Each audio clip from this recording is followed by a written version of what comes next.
Sí, sí. Comience. Bien, nuevamente agradecer al profesor Daniel y al equipo de Piensa que nos permite compartir estas clases tan importantes en la formación de los alumnos en sus primeros años en la facultad. ¿Ya? Ciencias de la Salud es todo un equipo de profesionales, ¿ya? Que incluye no solamente estudiantes de medicina, sino también a estudiantes de otras áreas, pero tienen también que conocer los principios básicos de la fisiología para poder comprender posteriormente las enfermedades e integrarlas en fisiopatología y verán luego que todo es más sencillo comprender la semiología, la farmacología y el tratamiento, todo es consecuencia de una buena base fisiológica. En ese sentido, hoy día nos toca hablar sobre la sinapsis y los neurotransmisores, ¿ya? Y como quedamos también la clase pasada, les había prometido un pequeño taller práctico, ¿ya? En base a situaciones reales, ya que ocurre en los pacientes y que podría ser resuelta fácilmente con un conocimiento básico de fisiología de primeros años de la carrera, ¿ya? Muy bien, entonces vamos a empezar. La sinapsis, como ustedes recordarán, la sinapsis es un proceso muy importante, ¿ya? En las cuales van a intervenir, como sabemos, dos neuronas. Una neurona a la que llamaremos la neurona dadora, así le llaman también dadora, ¿ya?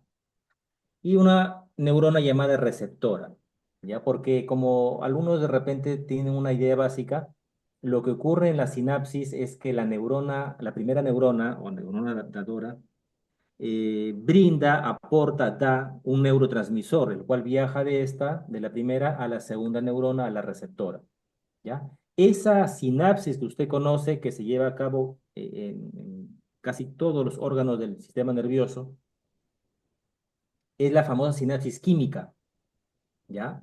Que es la más importante, la más conocida, ¿ya? Y la que más predomina. Sin embargo, existe también una sinapsis de tipo eléctrica, la cual también hablaremos un poquito el día de hoy, ¿ya? Entonces vamos a iniciar con la sinapsis química, que es la forma más común, ¿ya? De sinapsis. Y acá se puede apreciar un gráfico que lo hemos tomado de Guyton, que está muy claro la forma como explica la sinapsis química. Acá podemos apreciar, vamos a utilizar acá un resaltador. A ver aquí. Ya. Esta es entonces, esto representaría la parte final de la neurona. ¿Ya? Representaría la parte final, lo que se conoce como el botón sináptico. Y en esta zona nos llama la atención la presencia de, bueno, aparte de que hay mitocondrias, nos llama la atención de vesículas, ¿ya? Que tienen un contenido. Estas vesículas, ¿ya? Van a contener neurotransmisores, ¿ya? Como sabemos, estas vesículas son derivadas de un aparato de Golgi que acaba de organizar, acaba de juntar estos neurotransmisores, ¿ya? Entonces, ¿qué contiene la vesícula? Neurotransmisores. Vamos por ahí bien. ¿Qué más puedo apreciar acá? Aparte de las mitocondrias y las vesículas llamadas vesículas sinápticas. Puedo apreciar también acá ciertos canales, mire usted, canales. Y estos canales de calcio se llaman canales voltaje dependientes, ya que cuando viene un potencial de acción por la neurona, a través de la neurona, son capaces de abrir estos canales permitiendo que el calcio pueda ingresar. ¿Ya? Esto explicamos un poquito en la clase pasada que un potencial de acción, un impulso nervioso que viaja por la neurona, podría generar en la región final, ¿no? En el botón terminal, en el botón sináptico, la apertura de esos canales, que son los canales voltaje dependiente. Y eso es lo que ha ocurrido. Observen, miren, acá hay un potencial de acción que va viajando por toda la membrana y va a generar la apertura de canales de calcio y el calcio logra ingresar. ¿Ve? Y este calcio ya empieza a movilizar las vesículas con su contenido para que se fusionen con esta membrana que ve usted por acá, que se conoce como la membrana presináptica. Esta es la famosa membrana presináptica. Acá lo voy a colocar. Membrana presináptica. Una vez que la vesícula se fusiona con la membrana presináptica, ya va a ser fácil la liberación del neurotransmisor. Pero hay un espacio, como se da cuenta usted, hay un espacio eh, entre la membrana presináptica y la membrana postsináptica. Este espacio, llamado también hendidura sináptica, ¿ya? Tiene una longitud, para que vea usted lo pequeñito que es, de 200 a 300 Armstrong, ¿ya? No están pegadas las membranas, eso es muy importante. La hendidura sináptica, ya, con 200, 300 Armstrong, es un espacio que existe entre ambas neuronas, entre la que está finalizando y la que está iniciando. Y en ese espacio van a ser liberados los neurotransmisores. Ya, importantísimo ese detalle. Una vez que el neurotransmisor es liberado, ya va a viajar por la hendidura, ¿sí? Y finalmente se va a unir a receptores que están ubicados en la membrana postsináptica, ¿no? ¿Ya? Este es de la presináptica, recuerda, en cambio este es la postsináptica. Una es la pre, otra es la post. ¿Ya? Presináptica, postsináptica. Po y este es pre. Entonces, de esa manera, los receptores que están ubicados en la postsináptica lo que van a hacer es recibir al neurotransmisor y van a provocar finalmente en ellas un cambio, ¿ya? Un cambio a nivel de su membrana, de su citoplasma. Y si se pudiera generar un potencial de acción, sería excelente, porque finalmente ese potencial de acción podría viajar por la neurona y de esa manera llevar el impulso nervioso a lo largo de esta. Ese es más o menos cómo funciona la sinapsis química. Ahora, aquí en el esquema, como pueden ver, bien explicado por Guyton, menciona que existen diversos tipos o diversas formas de receptores. Uno, por ejemplo, bien conocido son los receptores ionotrópicos.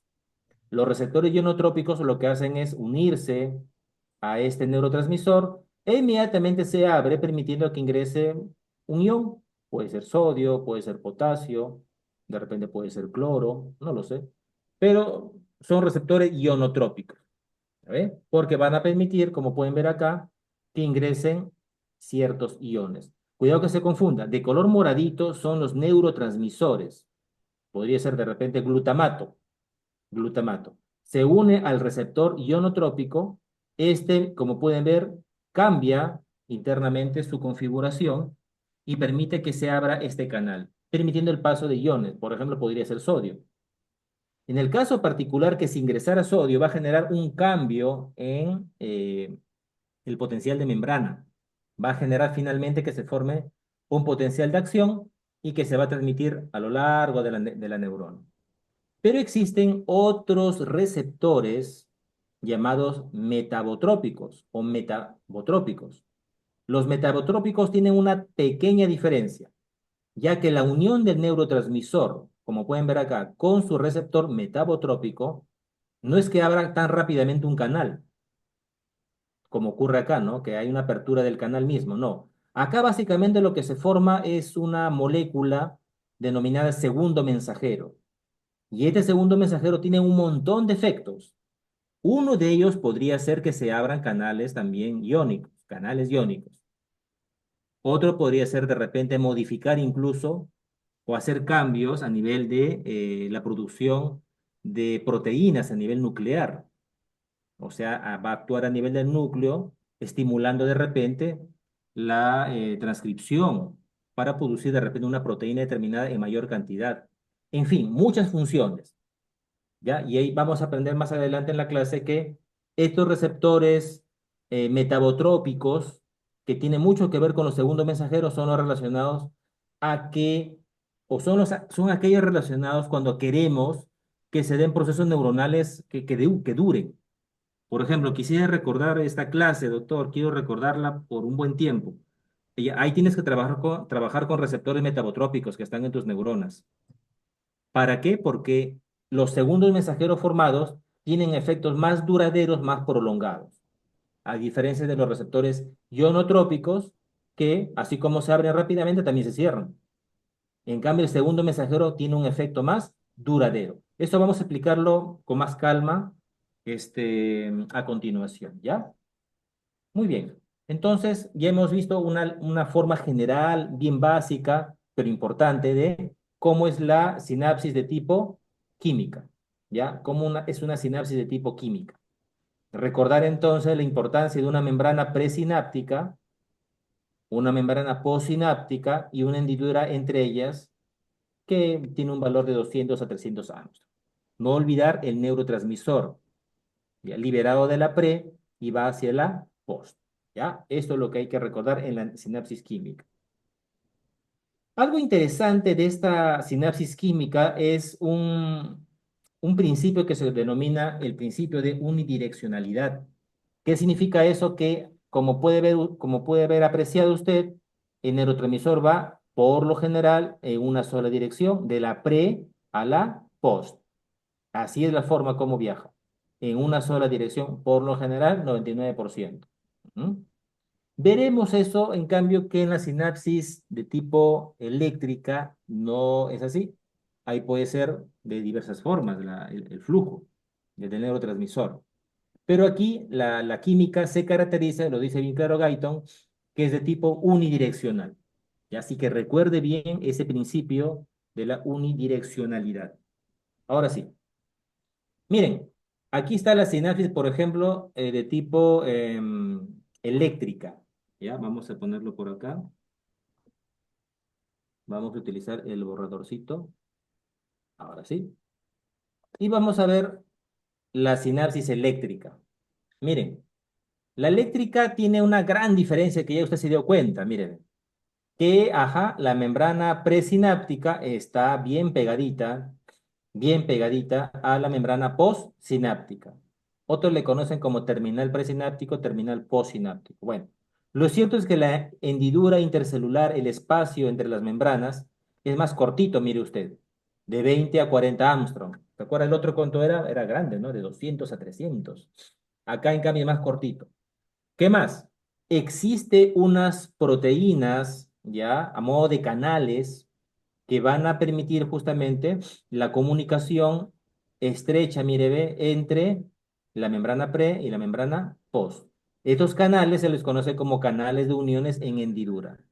¿Ya? Recuerda, canales de uniones en hendidura. Entonces, más o menos sería así la figura. Viene el potencial de acción, vamos a dibujar acá otra vez. Viene el potencial de acción, vamos a ponerlo aquí.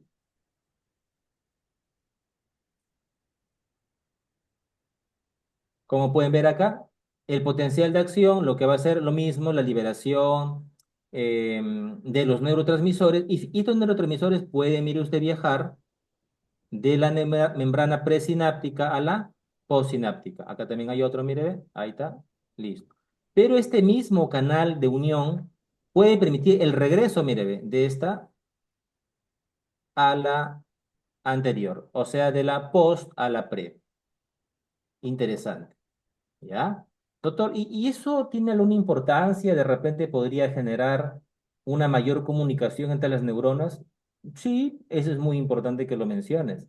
Y justamente, ¿dónde cree usted que podría darse este tipo de sinapsis eléctrica? Le voy comentando que en el cerebro, en el encéfalo, sí existen este tipo de sinapsis. Pocas, pero hay.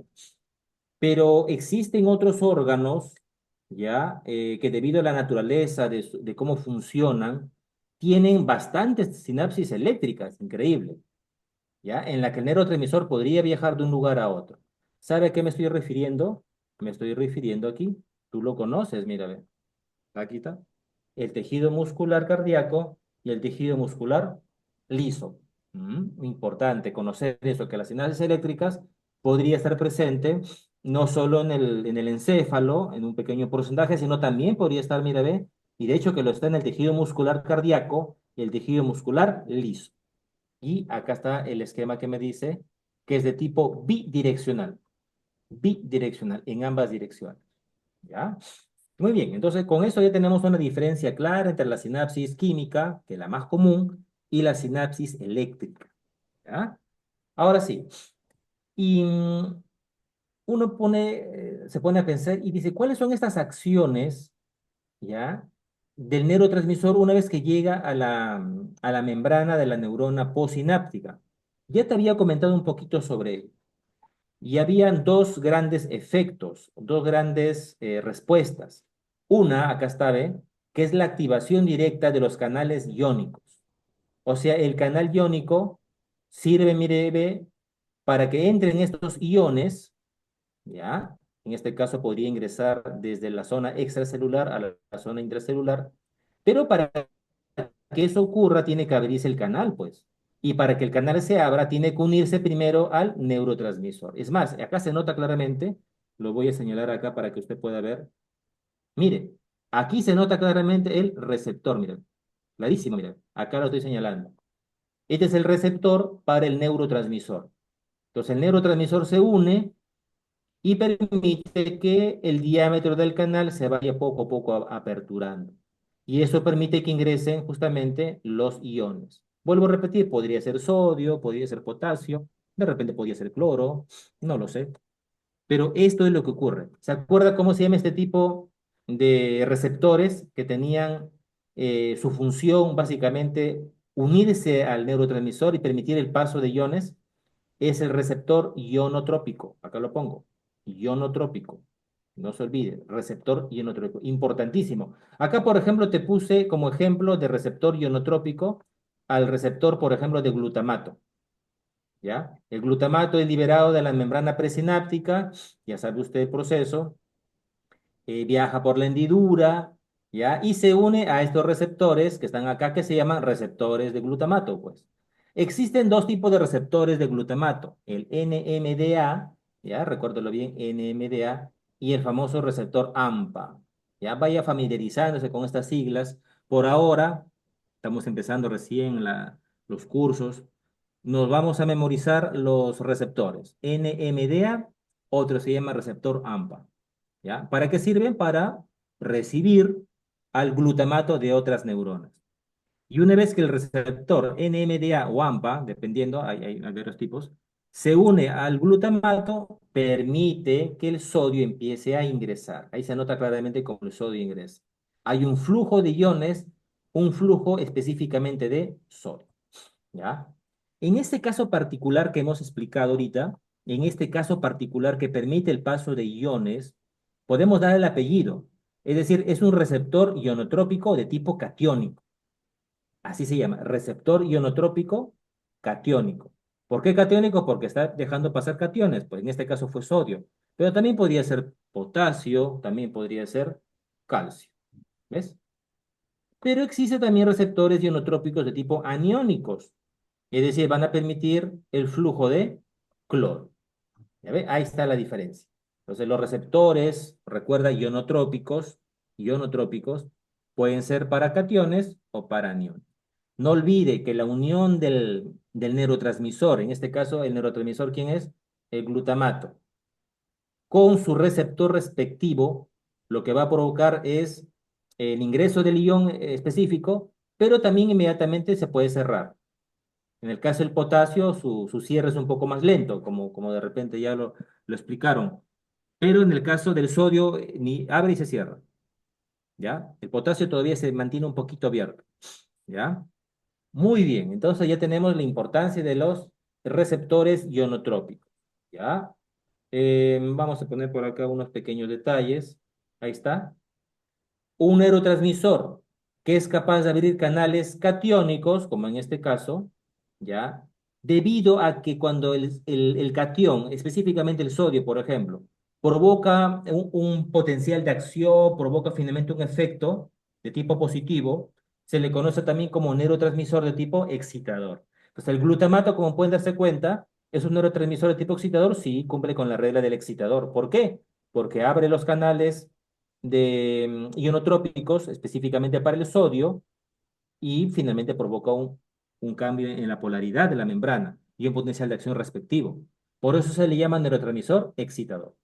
Pero hay también, sí, neurotransmisores que son capaces de abrir canales aniónicos, ya te mencioné, aniónicos, haciendo que el cloro empiece a fluir Y el cloro cuando ingresa, ¿se acuerda? Lo que va a provocar más bien es una alteración en la polaridad, ¿ya? Pero más bien lo pone muy negativo a la polaridad, ¿ya? Ya de por sí la membranita tiene un potencial de más o menos menos 65 ya milivoltios, ya es negativo.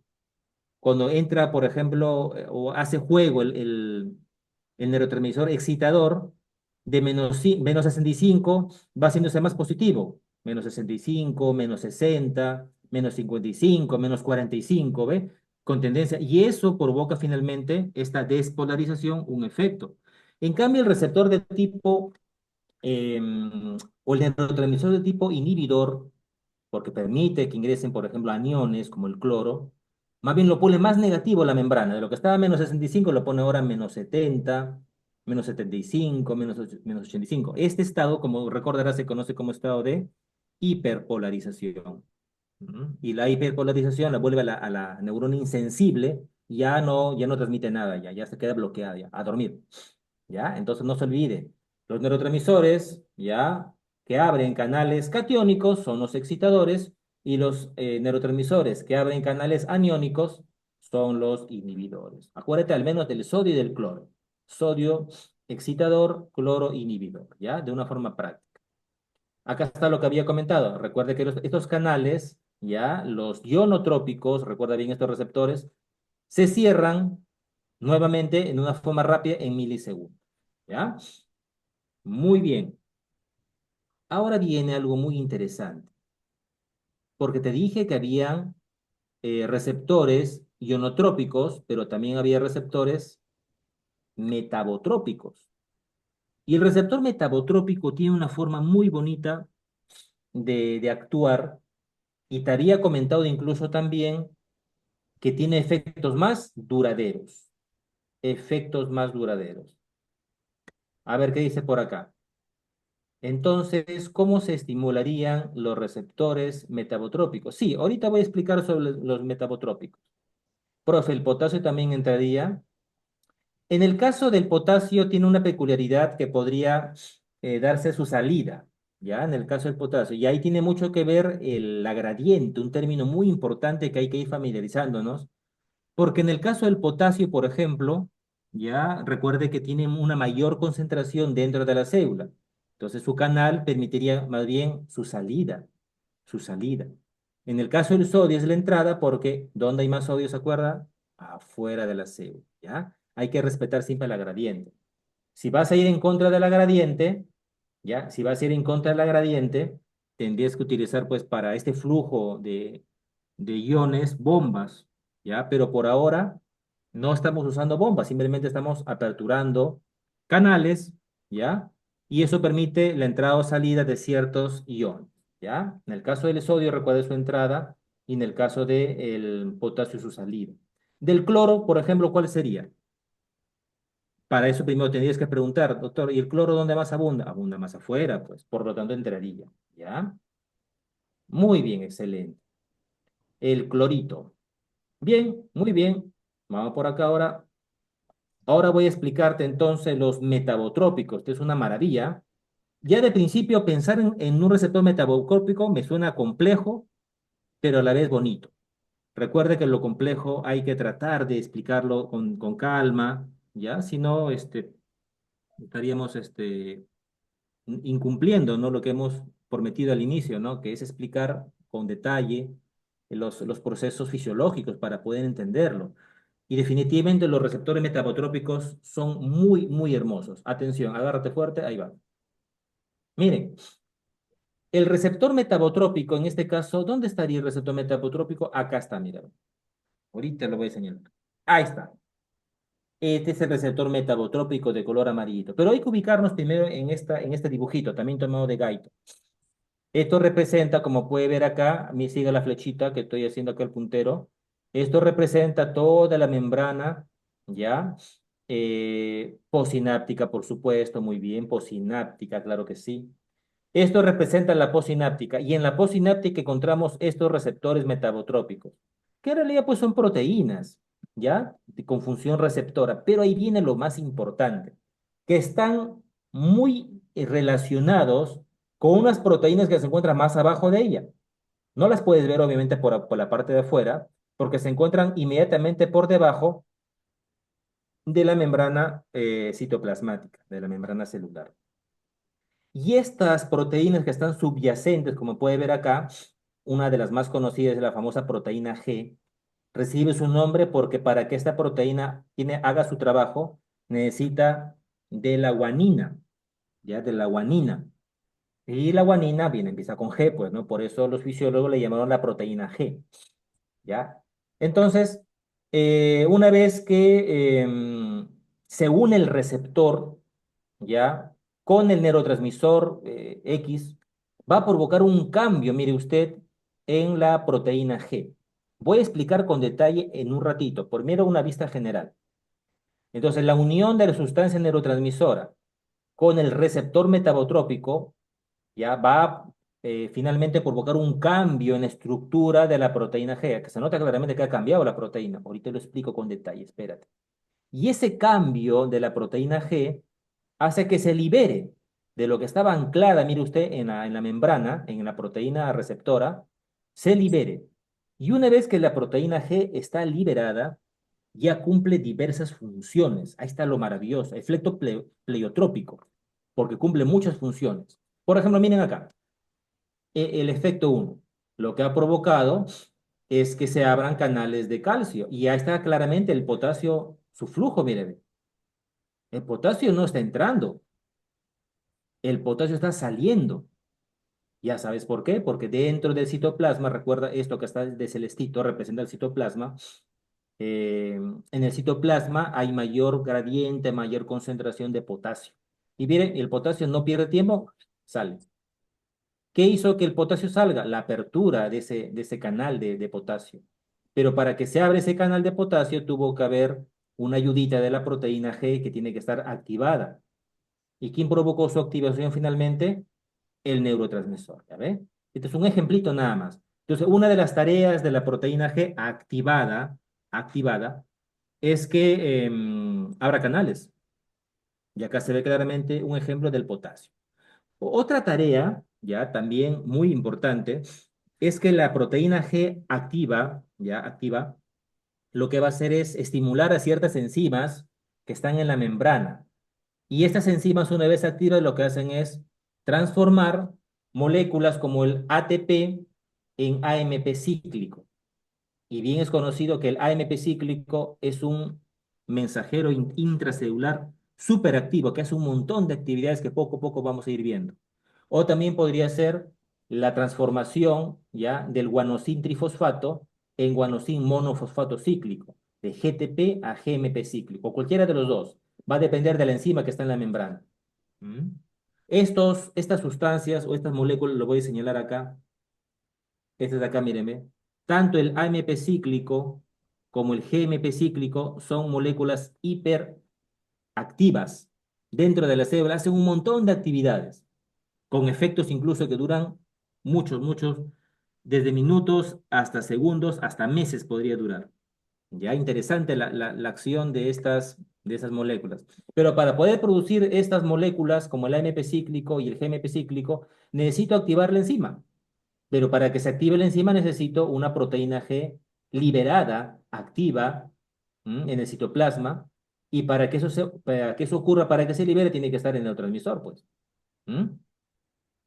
Otra tarea, profe, me ha gustado. Quiero saber más de la proteína G activa. Mira, otra tarea es que va a activar otras enzimas, ¿ya? Pero que ya no están ancladas en la membrana, sino que están en el citoplasma. O sea, va a activar enzimas intracelulares, ¿ya? Y eso van a finalmente provocar otros efectos químicos específicos, ¿ya? Una cadena de eventos. ¿Mm? Interesante. Y aquí viene el efecto más, más discutible, porque es increíble cómo un neurotransmisor puede provocar cambios o más que cambios, alguna modificación o algún efecto a nivel del núcleo de la neurona, a nivel de su material genético. Porque la proteína G, que está acá, no te esta es la proteína G activa, ¿ya? Es capaz de activar, estimular la transcripción genética. O sea, hacer que se forme más ARN mensajero, en pocas palabras. Y al haber más ARN mensajero, va a haber más proteínas que se van a empezar a producir. Y son cambios finalmente estructurales que vas a poder apreciar en la célula, en la neurona. ¡Qué maravilla! No hay nada que hacer que la proteína G, por lo tanto, ahí está la proteína G, acuérdate de guanina, tiene muchos efectos, pero hay que activarla, pues. Hay que pasar de un estado inactivo a un estado activo. Ahorita voy a explicar con más detalles esto de pasar de una forma inactiva a una forma activa. ¿Ya? Bien. Bien diferente al receptor ionotrópico, ¿no? El ionotrópico lo que hacía solamente es recibir el receptor, perdón, al neurotransmisor, abría su canal, que pase el ion o salga dependiendo, y simplemente eso, y luego se cerraba. En cambio, el metabotrópico es un receptor más complejo. Ahí está. Esto es lo que quise explicarte. Mira, ahí está en una cajita para que lo recuerdes. Estos receptores, por lo tanto, favorecen cambios prolongados. Esa es la clave. Son efectos prolongados. ¿Mm? Ahí está la clave. En las neuronas, que van desde segundos, como le dije, hasta minutos, horas o meses. ¿Y qué mejor ejemplo con un proceso complejo como es la memoria? ¿Mm? Ah, o sea, doctor, ¿eso tiene que ver con memorias del hipocampo y toda esa zona? Sí, así es. ¿Ves? Por eso eres capaz de recordar cosas, ¿ya? Que ocurrió en este momento, como de repente cómo empezamos la clase, como el profesor Daniel te iba explicando, dando consejos, qué tienes que hacer en los primeros años de tus estudios, como también te permite recordar cosas pasadas de las clases anteriores, o por qué no también de años atrás. Definitivamente esos procesos relacionados con la memoria tienen que ver con neurotransmisores y receptores metabotrópicos sin duda alguna. ¿Ya, chicos? Así es. Muy bien, vamos entonces a usar ahora el borrador para que todo quede bonito cuando se entregue su material. Ahí está. Ya, entonces ya tenemos la diferencia básica entre una activación de un receptor ionotrópico y un receptor metabotrópico, ¿ya? Que son, era la respuesta a la pregunta, ¿no? La pregunta era cuáles son esas acciones, efectos que hace el neurotransmisor una vez que llega a la neurona postsináptica. Bueno, va a depender de qué? Del receptor. Si es inotrópico, ya, un ionotrópico o un metabotrópico. Sigamos. A ver, de repente alguna pregunta está ahí. A ver, vamos a ver acá en el chat. Buenos participantes. A ver, tenemos a Jack, tenemos a Juan Carlos, tenemos a Juan Pablo, Luis Alejandro, Nayot, Rafael. Aprovechen preguntar porque ya lo que viene ahorita ya son aplicaciones y viene también un repasito del receptor metabotrópico, porque el repasito es muy importante. ¿Ya? ¿Todo claro? Ahí está, Jack. Vamos a ver. ¿Qué dice Jack? Profesor, esto es netamente proteínas, ¿verdad? ¿Cómo, Jack? Este proceso de receptores es netamente proteína. Sí, sí, sí. Todo lo que está acá, proteína, proteína. La proteína G, bueno, claramente está que está formada por proteína, igual que los receptores. Importante el rol de las proteínas, ¿ya? Tanto estructural como también funcional. Perfecto. Ahora sí, agárrate fuerte. Esto es lo que te había prometido. Mire, ¿ya? Lo que hemos hecho acá simplemente es el mismo esquema, pero animado. Miren, lo mismo. Esto de color anaranjadito claramente se ve formado por doble capa de fosfolípidos, ya con sus cabezas y sus colas en una disposición muy especial. Es la membrana celular, es la membrana citoplasmática. Aquí se ve más profundo, de color medio celestito, el citoplasma. Y esto que está acá sería pues la hendidura sináptica. ¿Ya? Entonces vamos a ponerle sus nombrecitos porque no quiero que se me pierda. Esto sería la hendidura, esto sería la membrana celular y esto sería el citoplasma. ¿Ya? Entonces, mire usted quién está por aquí, el neurotransmisor determinado. El neurotransmisor X, no lo sé, lo que va a hacer es lo siguiente. Unirse al receptor. ¿Ya? Repetimos. Lo que hace es unirse. Analice qué ocurre antes de que el receptor se una al neurotransmisor. Veo una proteína G, ¿ya? Que hemos puesto de tipo inactiva.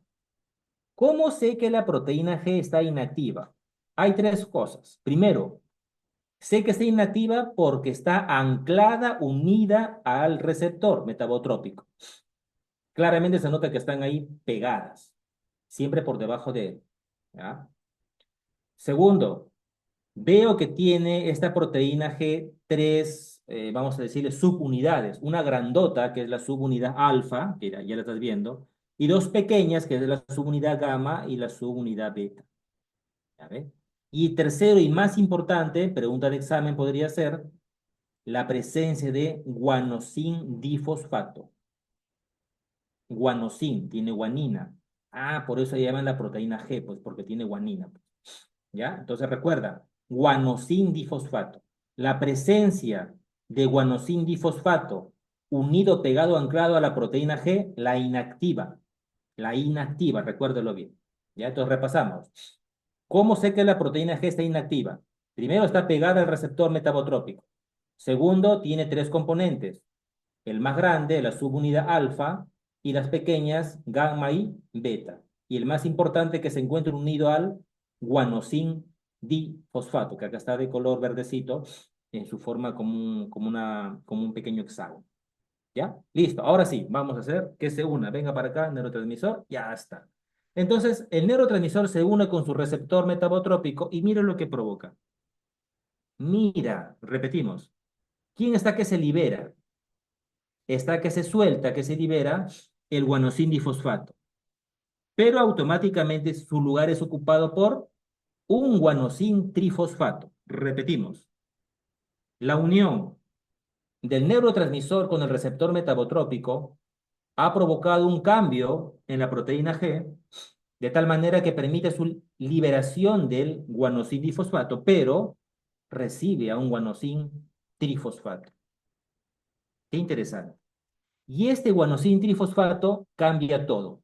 Recordemos que es una molécula energética, y es decir, va a activar a la proteína G, dejándola de ser una forma inactiva para pasar a una forma activa.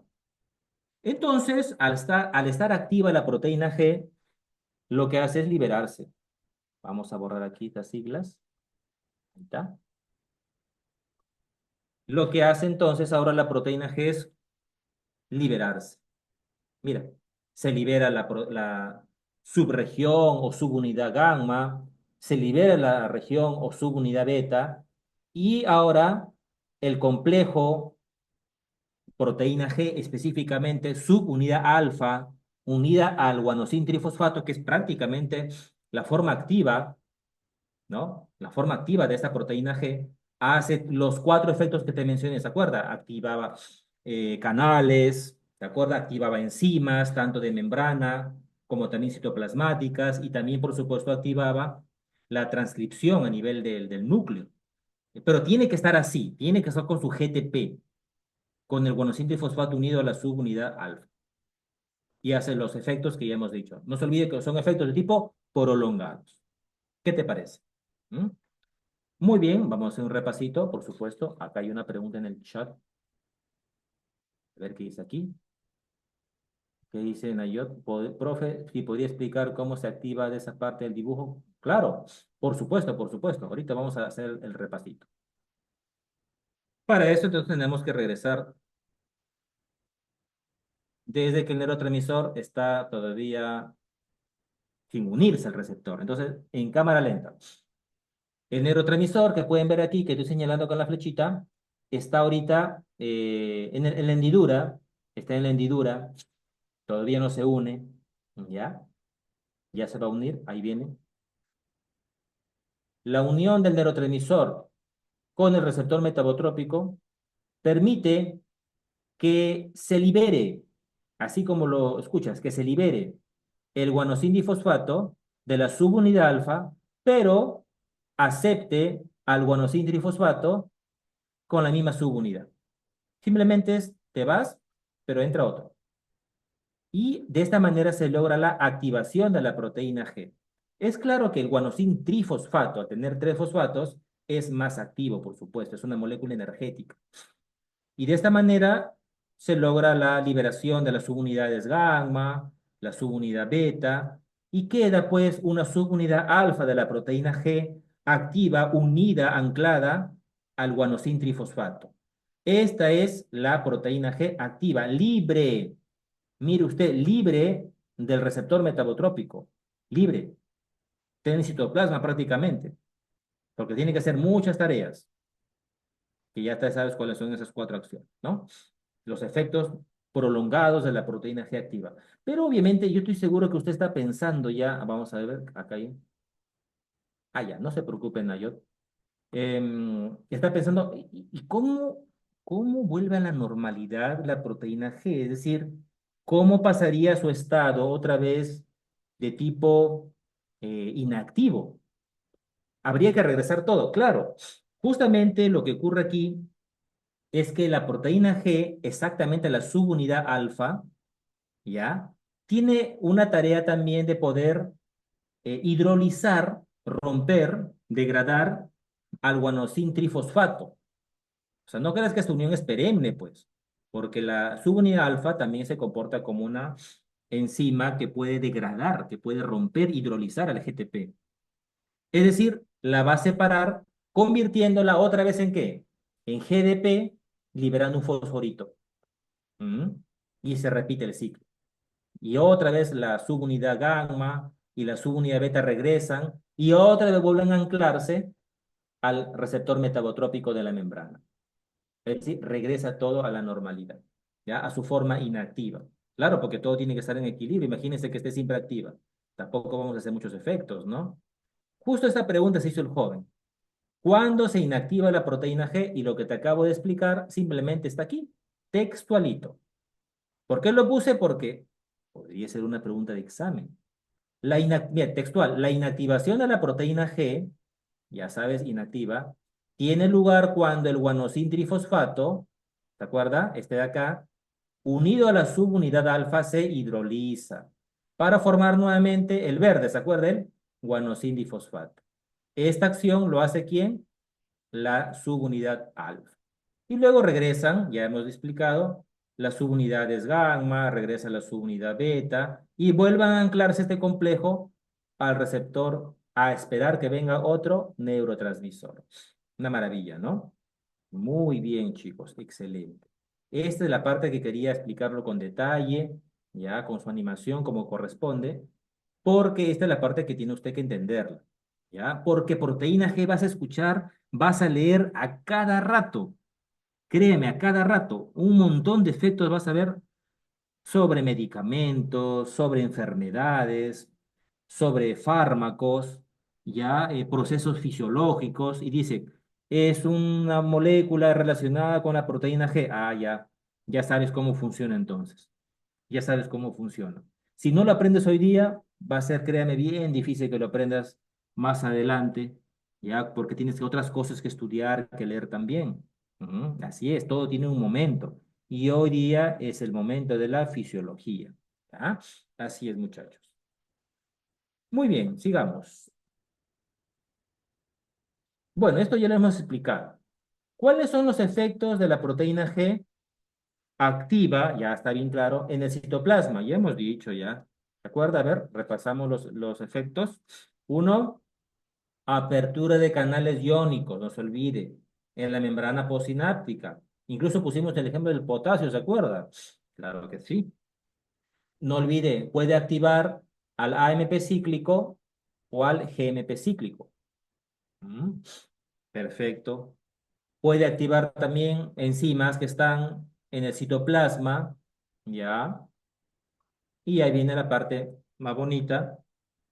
Puede activar la transcripción genética, ya estimulando la producción de más ARN mensajero y va a estimular mayor incremento de la síntesis de proteínas. Ya, este es el repasito de los efectos de la proteína G activa. Ya está. Muy bien. Ahora vamos a ver rápidamente, vamos a dar un vistazo a algunos neurotransmisores, ¿ya? Que están involucrados en los procesos neurológicos, ¿no? Por ejemplo, hay neurotransmisores llamados de acción rápida, ¿ya? Y son pequeñitos por lo general, ¿ya? Hay clases diversas, clase uno, clase 2, clase 3, clase 4, ¿ya? Y están agrupados, por ejemplo, como la acetilcolina, bien conocida, incluso en la clase pasada explicamos de la acetilcolina, es clase uno, por ejemplo. Tenemos también los de clase 2 que son las aminas, ¿ya? Las aminas, la noradrenalina, adrenalina, dopamina, serotonina y todas las inas, melatonina, histamina, y son aminas, ¿ya? Entonces, cuando hablemos más adelante de ellas, ¿ya? Recuerda que son neurotransmisores de acción rápida y son pequeñitos, son aminas, clase 2 recuerda. Tenemos a la clase 3 ya los aminoácidos chiquitos, como el ácido gamma aminobutírico, la glicina, glutamato aspartato, ya son moléculas pequeñitas. Y finalmente los de clase 4 el ATP, el ácido araquidónico, el óxido nítrico y por supuesto el monóxido de carbono. Increíble que también sirve como neurotransmisor, una maravilla. ¿Ya? Pero, doctor, una consulta, ¿y habrá también moléculas, péptidos, tipo así grandes? Claro, también hay, por supuesto, por supuesto. Pero ahorita quería mencionarte los de acción rápida y de estructura pequeña. Acuérdate de la clase uno, clase 2, clase 3 y clase 4. ¿Ya? Yo te quiero pedir que te aprendas, aunque sea, a qué pertenece la acetilcolina, ¿ya? Esta de acá, porque es un neurotransmisor muy importante.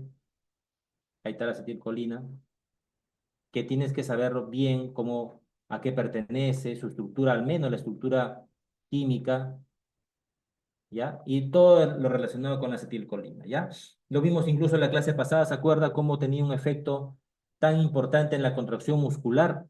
La acetilcolina tiene un rol muy importante en la contracción muscular. Y también en el sistema nervioso, definitivamente. Neurotransmisor excitador por lo general. Sigamos. Pero también, como te dije, existen neuropéptidos ya más grandecitos, ¿no? De transmisión un poco más lenta, ¿ya? Como por ejemplo los siguientes. Vamos a borrar aquí un ratito. Ya está. Mira, tenemos por ejemplo ciertas hormonas liberadoras del hipotálamo, ¿no? La hormona, en general las liberadoras. La hormona liberadora de tirotropina, la liberadora de hormona luteinizante, que tiene que ver con los efectos, obviamente, en la sexualidad, y la tirotropina con funciones de la glándula tiroides, la somatostatina, que en realidad pues, es un factor inhibidor de la hormona de crecimiento, todo eso vamos a verlo, no se preocupe. Hay también péptidos pequeñitos, ¿ya? Pequeños péptidos de la misma hipófisis, porque los de acá arriba recuerda que son liberados del hipotálamo. En cambio, los péptidos hipofisarios ya son de la hipófisis, pues como bueno, la ACTH, que es la hormona adrenocorticotrópica, las beta-endorfinas, la hormona MSH, que es la estimulante de los melanocitos, la prolactina, la misma hormona luteinizante, tirotropina, hormona de crecimiento, vasopresina, oxitocina, todos ellos son péptidos. ¿m? Péptidos, tres aminoácidos, máximo nueve, que vienen algunos del hipotálamo y otros son de la hipófisis. Ellos tienen un rol muy importante, ya como neurotransmisores, ya en el sistema nervioso. Tenemos también péptidos, ya, que van a actuar a nivel del intestino. Por ejemplo, tenemos, y el encéfalo, por supuesto, las leucinas, el complejo leucina-encefalina, metionina-encefalina, la sustancia P, gastrina, colecistocinina a nivel intestinal, el polipeptido intestinal vasoactivo, factores de crecimiento nervioso, factor neurotrófico derivado del cerebro, una gran cantidad como para hablar de cada uno de ellos, por lo menos una clase. Es maravilloso, no, no acaba, es peor que un océano de conocimientos. Hablar del sistema nervioso todavía faltaría tiempo, ni siquiera comprendiendo toda la carrera. ¿Mm? Es tan amplio y a la vez tan bonito. Acá alguien levantó la mano. ¿Dónde estás? Profesor, con estas hormonas, ¿recomendaría ya estar como que memorizándolas o averiguando o solamente nos lo está mostrando como parte de la explicación de la...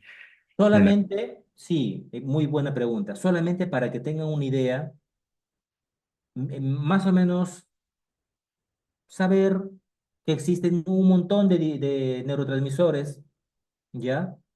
Algunos son pequeñitos, como los que mencioné en la diapositiva anterior, y otros, como estos, son pequeños péptidos que pueden trabajar tanto en el sistema nervioso, ¿ya? En el encéfalo como a nivel también intestinal. Y cuando hablemos de, por ejemplo, ¿no? Con el profesor Daniel, hablemos de la colecistocinina, ya me ubiqué, es un péptido que actúa a nivel intestinal, tiene sus funciones tal, tal, tal, ¿sabes? Y al final era un neurotransmisor, imagínate. Igual se une a receptores y hace todo el proceso. Cuando de repente hablemos del tema de fisiología endocrina, hablemos de repente por ahí de la prolactina, en fin, todos ellos, si no es la mayoría, en verdad, vamos a hablar en las clases que dure todo el ciclo de piensa, ¿ya? Por si acaso. Pero es bueno familiarizarse, ¿ya? ¿Qué dice acá? Profesor, la vasopresina y la oxitocina no eran del hipotálamo. ¿Por qué estarían clasificadas ahí? Lo que pasa es que como se almacenan en la hipófisis, ya de ahí prácticamente ha tomado Guyton para poder explicar que de ahí proviene, pero en realidad pues se forman arriba, no en el hipotálamo, ¿ya? En el caso particular de ellos es por su almacenamiento en la hipófisis, en la neurohipófisis para ser más preciso, ¿ya? Por si acaso, no vayan a pensar que de ahí, ahí se forma, ¿no? Ahí se almacena. Igual también existen neurotransmisores diversos como la neurotensina, la insulina glucagón, la angiotensina 2, bradicininas, carnosinas, diversas. Como vuelvo a repetir, todo el mundo para empezar a leer al menos los más conocidos. Sigamos. Aquí, por ejemplo, quería darles una aplicación, ¿ya? ¿Qué ocurre, por ejemplo, con ciertas neuronas que están hiperexcitadas en algunos niños?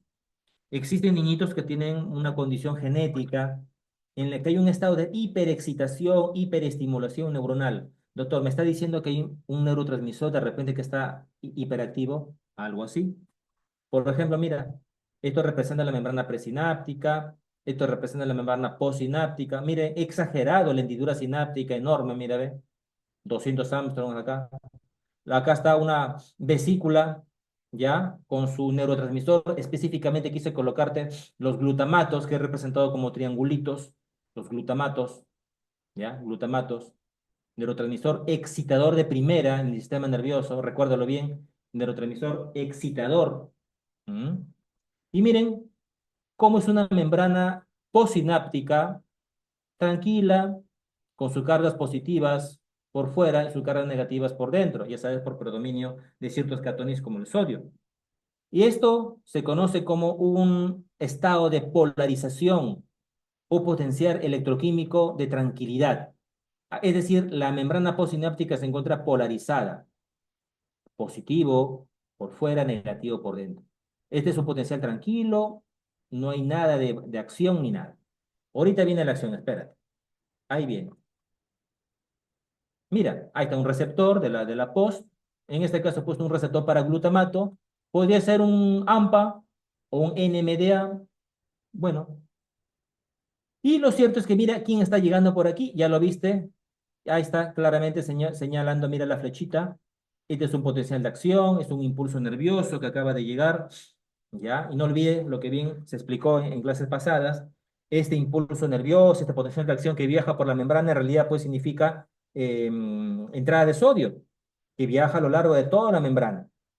¿Qué provoca, por lo tanto, este potencial de acción, este impulso nervioso? Mire lo que provoca, la apertura de canales de calcio. Y como el calcio abunda afuera, ¿se acuerdan? Un catión extracelular, ¿ya?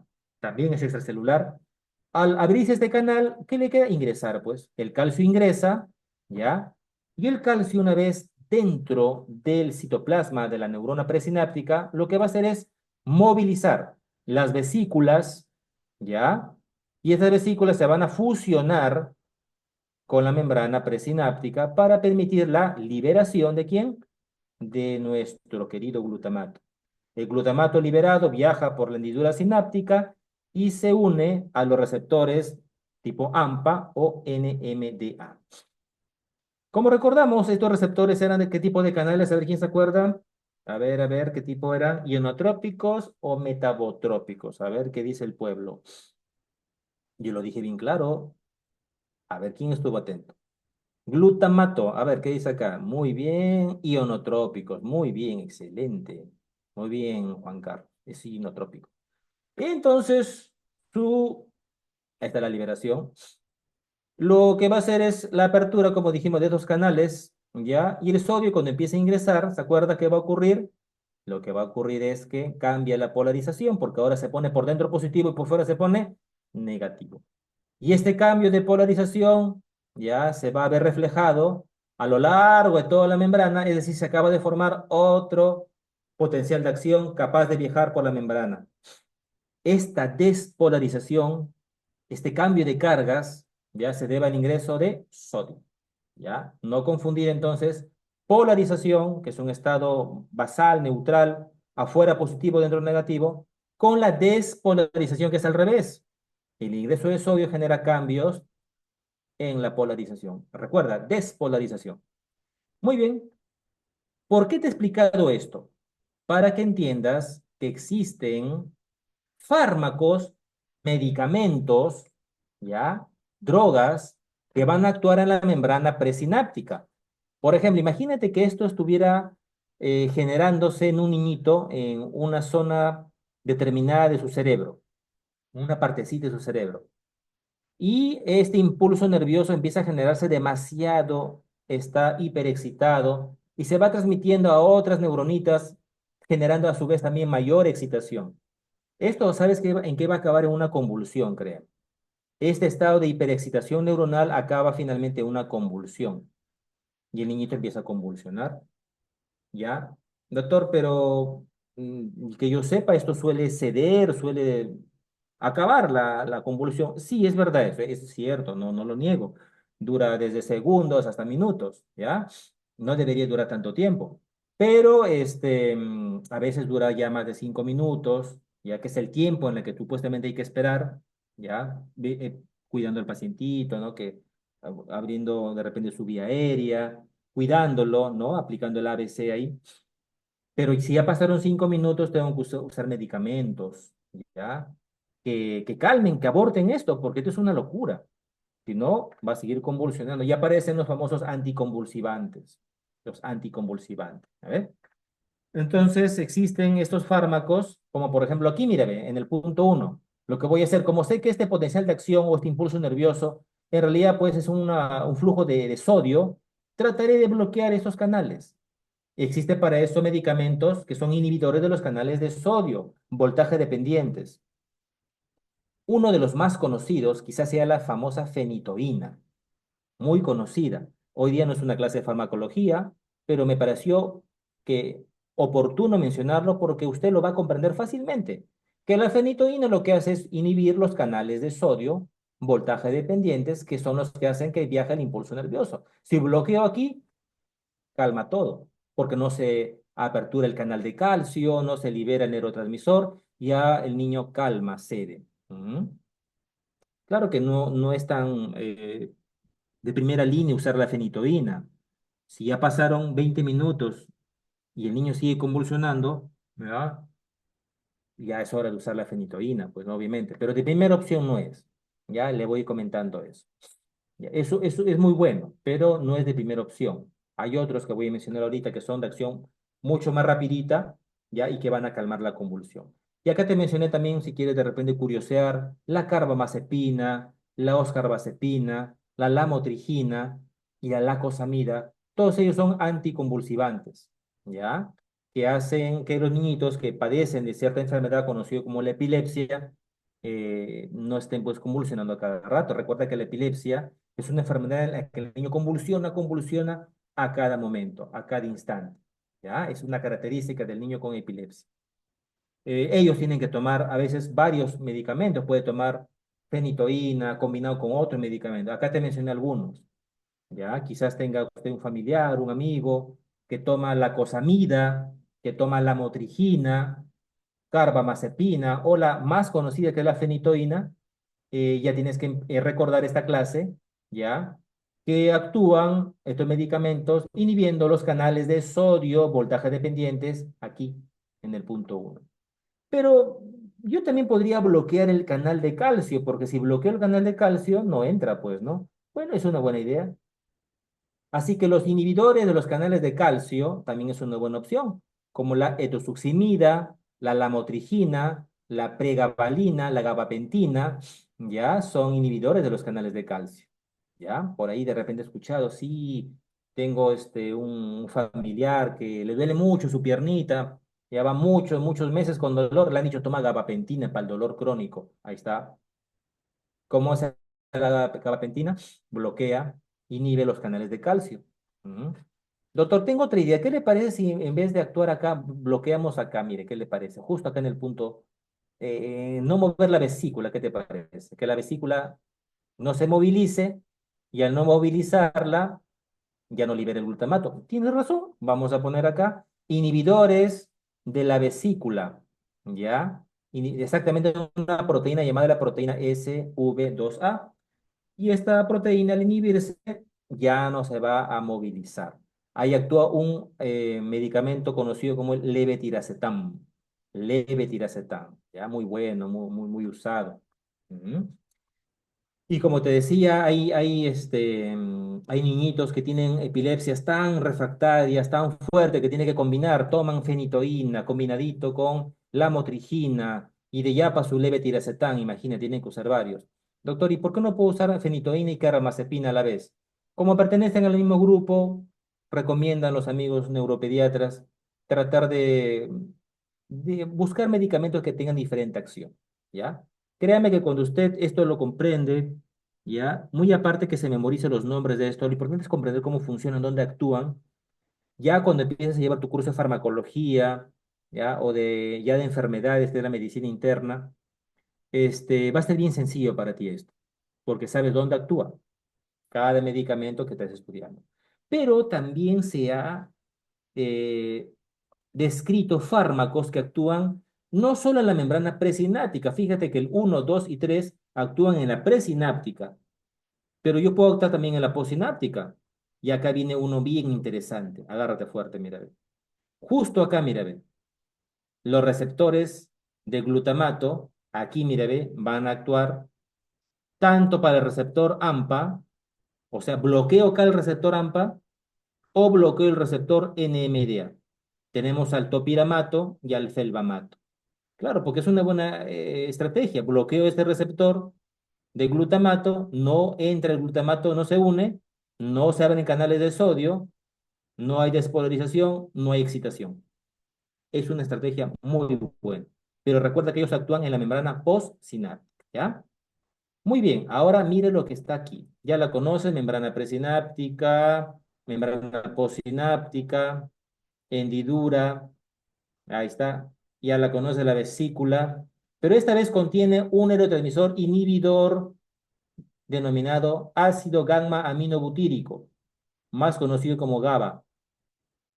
GABA, ácido gamma aminobutírico. Y te dije bien claro al comienzo de la clase que los NT, neurotransmisores inhibidores, tenían una relación con qué tipo de canales. ¿Se acuerdan? A ver quién me dice. ¿Qué canales? Los receptores catiónicos o aniónicos. A ver, ¿dónde estás? Muy bien, Nayot. Muy bien, los aniónicos. Así que acá tiene que ver, por lo tanto, canales del cloro. Muy bien, JC. Excelente, Juan Carlos. Cloro, pues los aniones. Ahí está, mira. Bueno, acá primero, como siempre, la paz. Cargas positivas por fuera, cargas negativas por dentro, representan mi polarización, estado de reposo tranquilo, quietito, potencial electroquímico. Acá está mi receptor de GABA, específicamente el tipo A, GABA, receptor tipo A. Listo para recibir el GABA. Miren quién está aquí. Acaba de llegar un potencial de acción, ya sabes. Eso permite, esto ya lo conocemos, se abren canales de calcio, el calcio ingresa, moviliza las vesículas y el calcio Al movilizar la vesícula, esta se junta con la membrana presináptica, liberando el GABA, que es inhibidor. El GABA viaja por la hendidura sináptica, se une a receptores GABA, por supuesto, generando, como usted muy bien lo dijo, una apertura de canales de cloro. Y cuando el canal de cloro se abre, el cloro empieza a ingresar. Y el cloro ingresa, haciendo que adentro se ponga más negativo. ¿Mm? Este estado se conoce como la famosísima hiperpolarización. Una neurona, una membrana que está hiperpolarizada se vuelve insensible a la llegada de neurotransmisores. Ya no se activa, está apagada y por eso a dormir, a dormir, te duerme, te calma. Doctor, ¿me quiere decir usted que yo descanso, me relajo, tengo sueñito, ya se me apaga, doctor? Por el GABA, sí. Es el principal neurotransmisor inhibidor de tu sistema nervioso. Ujú. Y sabe cómo funciona con receptores, ujú, que van a permitir el ingreso del cloro. ¿Ya? Esa es la clave. Muy bien. ¿Alguien tomó nota de cuánto era el valor de una membrana antes de que llegaran estos neurotransmisores en un estado de reposo? ¿Se acuerda? Era un estado que tenía un valor de menos 65 milivoltios. No se olvide, menos 65 milivoltios. Pero cuando llega el cloro, se pone más negativo. Menos 65 queda corto, menos 70, menos 72, menos 75. Se pone más negativo. ¿Ya? Guárdalo bien. Y esa neurona hiperpolarizada, hipernegativa, eh, ya es insensible. Ahí está, no hay impulso nervioso, no hay actividad, no hay potencial. Y eso es lo que quería comentarte. Mira, cuando el niñito está convulsionando, ¿se acuerda que estaba que convulsionaba, convulsionaba?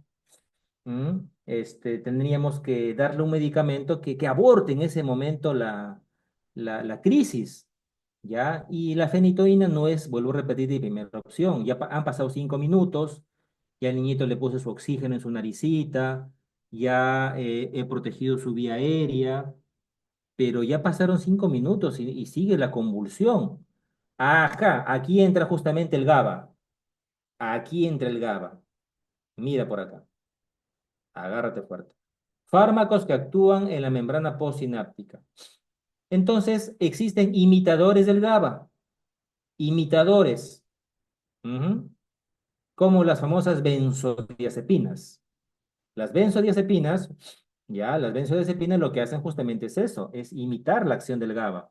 Es decir, se van a unir a estos receptores, generando la hiperpolarización, ya, con ingreso masivo de cloro, y finalmente cede la convulsión. Por fin ya se calmó el niñito. ¿Ya ves? Doctor, ¿y esas benzodiazepinas que son imitadores del GABA, venden? Claro, hay en jarabe, hay en ampollas, hay en pastillitas, inyecciones, hay de todo, ¿ya? Obviamente, pues en una situación de emergencia hay que utilizar, pues, ampollitas, pues, ¿no? Para colocarles. Lo bueno de estos, medicamentos que pueden colocarse por muchas vías, puedes colocarlo y vía intramuscular, ¿ya? En el potito, vía endovenosa, si tienes alguien que te ayude a poner una vía endovenosa. Por la nariz, si quiere, rompen la ampolla y colóquenla en su naricita, sin temor, o en el potito también, vía interrectal. Todas las vías son bienvenidas. La cosa es colocarle ya el medicamento. Se llaman benzodiazepinas, recuérdalo bien. Ya hoy día aprendiste que la benzodiazepina actúa a nivel de receptores GABA, generando la apertura de cloro y finalmente, sí, efectivamente, te van a hacer dormir. Esa es la respuesta. Alprazolam, por ejemplo, es el típico, ¿no? Jovencito o jovencita que tiene problemas para descansar, no consigue el sueño. Bueno, va a un médico, ya, y le dice, bueno, podría indicarte alprazolam algunas noches para que puedas conciliar tu sueño, ¿ya? Y eso es lo que hacen, ¿ya?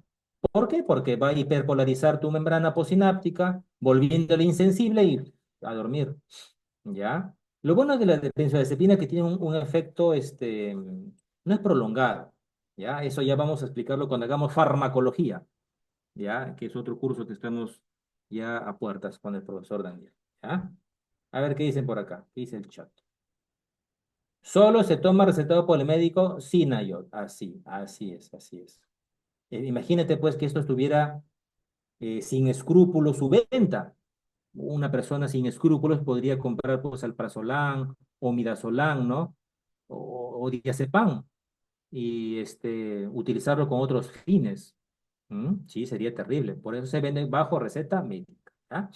Listo. Así también los barbitúricos, como el fenobarbital, tienen un efecto similar a dormir. Y también el topiramato y felvamato que hemos explicado. ¿Ya? Listo. Ahora sí. Para terminar, ya esta parte que quería explicarte, ya lo habíamos comentado rápidamente, la diferencia de concentraciones de ciertos cationes y aniones. Por ejemplo, mira la diferencia abismal entre el sodio y tanto fuera como por dentro. Lo que pasa es que afuera, mire, ve, hay 142, un poquito más, un poquito menos, mil equivalentes por litro, pero mire por dentro de la neurona, 14, mira, ve. Eso se debe a que hay bombas que están expulsando constantemente al sodio. Como bien explicó el profesor Daniel, eso es una forma, un mecanismo también de defensa de la neurona, de la célula, porque imagínate que no expulsara el sodio. El sodio generaría finalmente que la célula, que la neurona se llene de agua, porque el sodio es un imán para el agua. ¿Mm? Entonces, si esa bomba no funcionara, estuviera inactiva, el sodio no podría ser expulsado y el sodio al acumularse dentro de la neurona de la célula jalaría pues más agua a su interior, provocando finalmente su hinchazón y o de repente también otros casos, cosas peores. Por eso hay que expulsar al sodio afuera, por favor. Y de esa manera tengo 142 más o menos mil equivalentes por litro versus poquito 14 mil equivalentes en su interior. El potasio es al revés. Mire, dentro hay bastante potasio, 120 mil equivalentes, pero por fuera hay poquito, 4,5, un poquito más, un poquito menos. ¿Ya ves? No hay dudas que si nos preguntaran, y de hecho que lo han hecho alguna vez por ahí ustedes, ¿cuál es el principal cation? Cation positivo, recuerda, acá tengo dos. Extracelular, sodio. Cation intracelular por excelencia, potasio. ¿Mm? Ahora, yo tengo una pregunta bien fácil. ¿Cuál de los dos tú podrías medir, dosar en un paciente? ¿Los que están fuera de la célula o los que están dentro de la célula? Una pregunta bien fácil, ¿no? ¿Cuál tú puedes dosar? Por ejemplo, quiero saber cómo está el sodio de mi papá. Quiero saber cómo está el potasio de mi tía. Ujú. Claro, vas a dosarlo, pero ¿cuál pedirías tú? ¿El que está dentro de la célula o fuera de la célula? A ver, ¿quién me dice? A ver. Está bien fácil. Ahí está el detalle.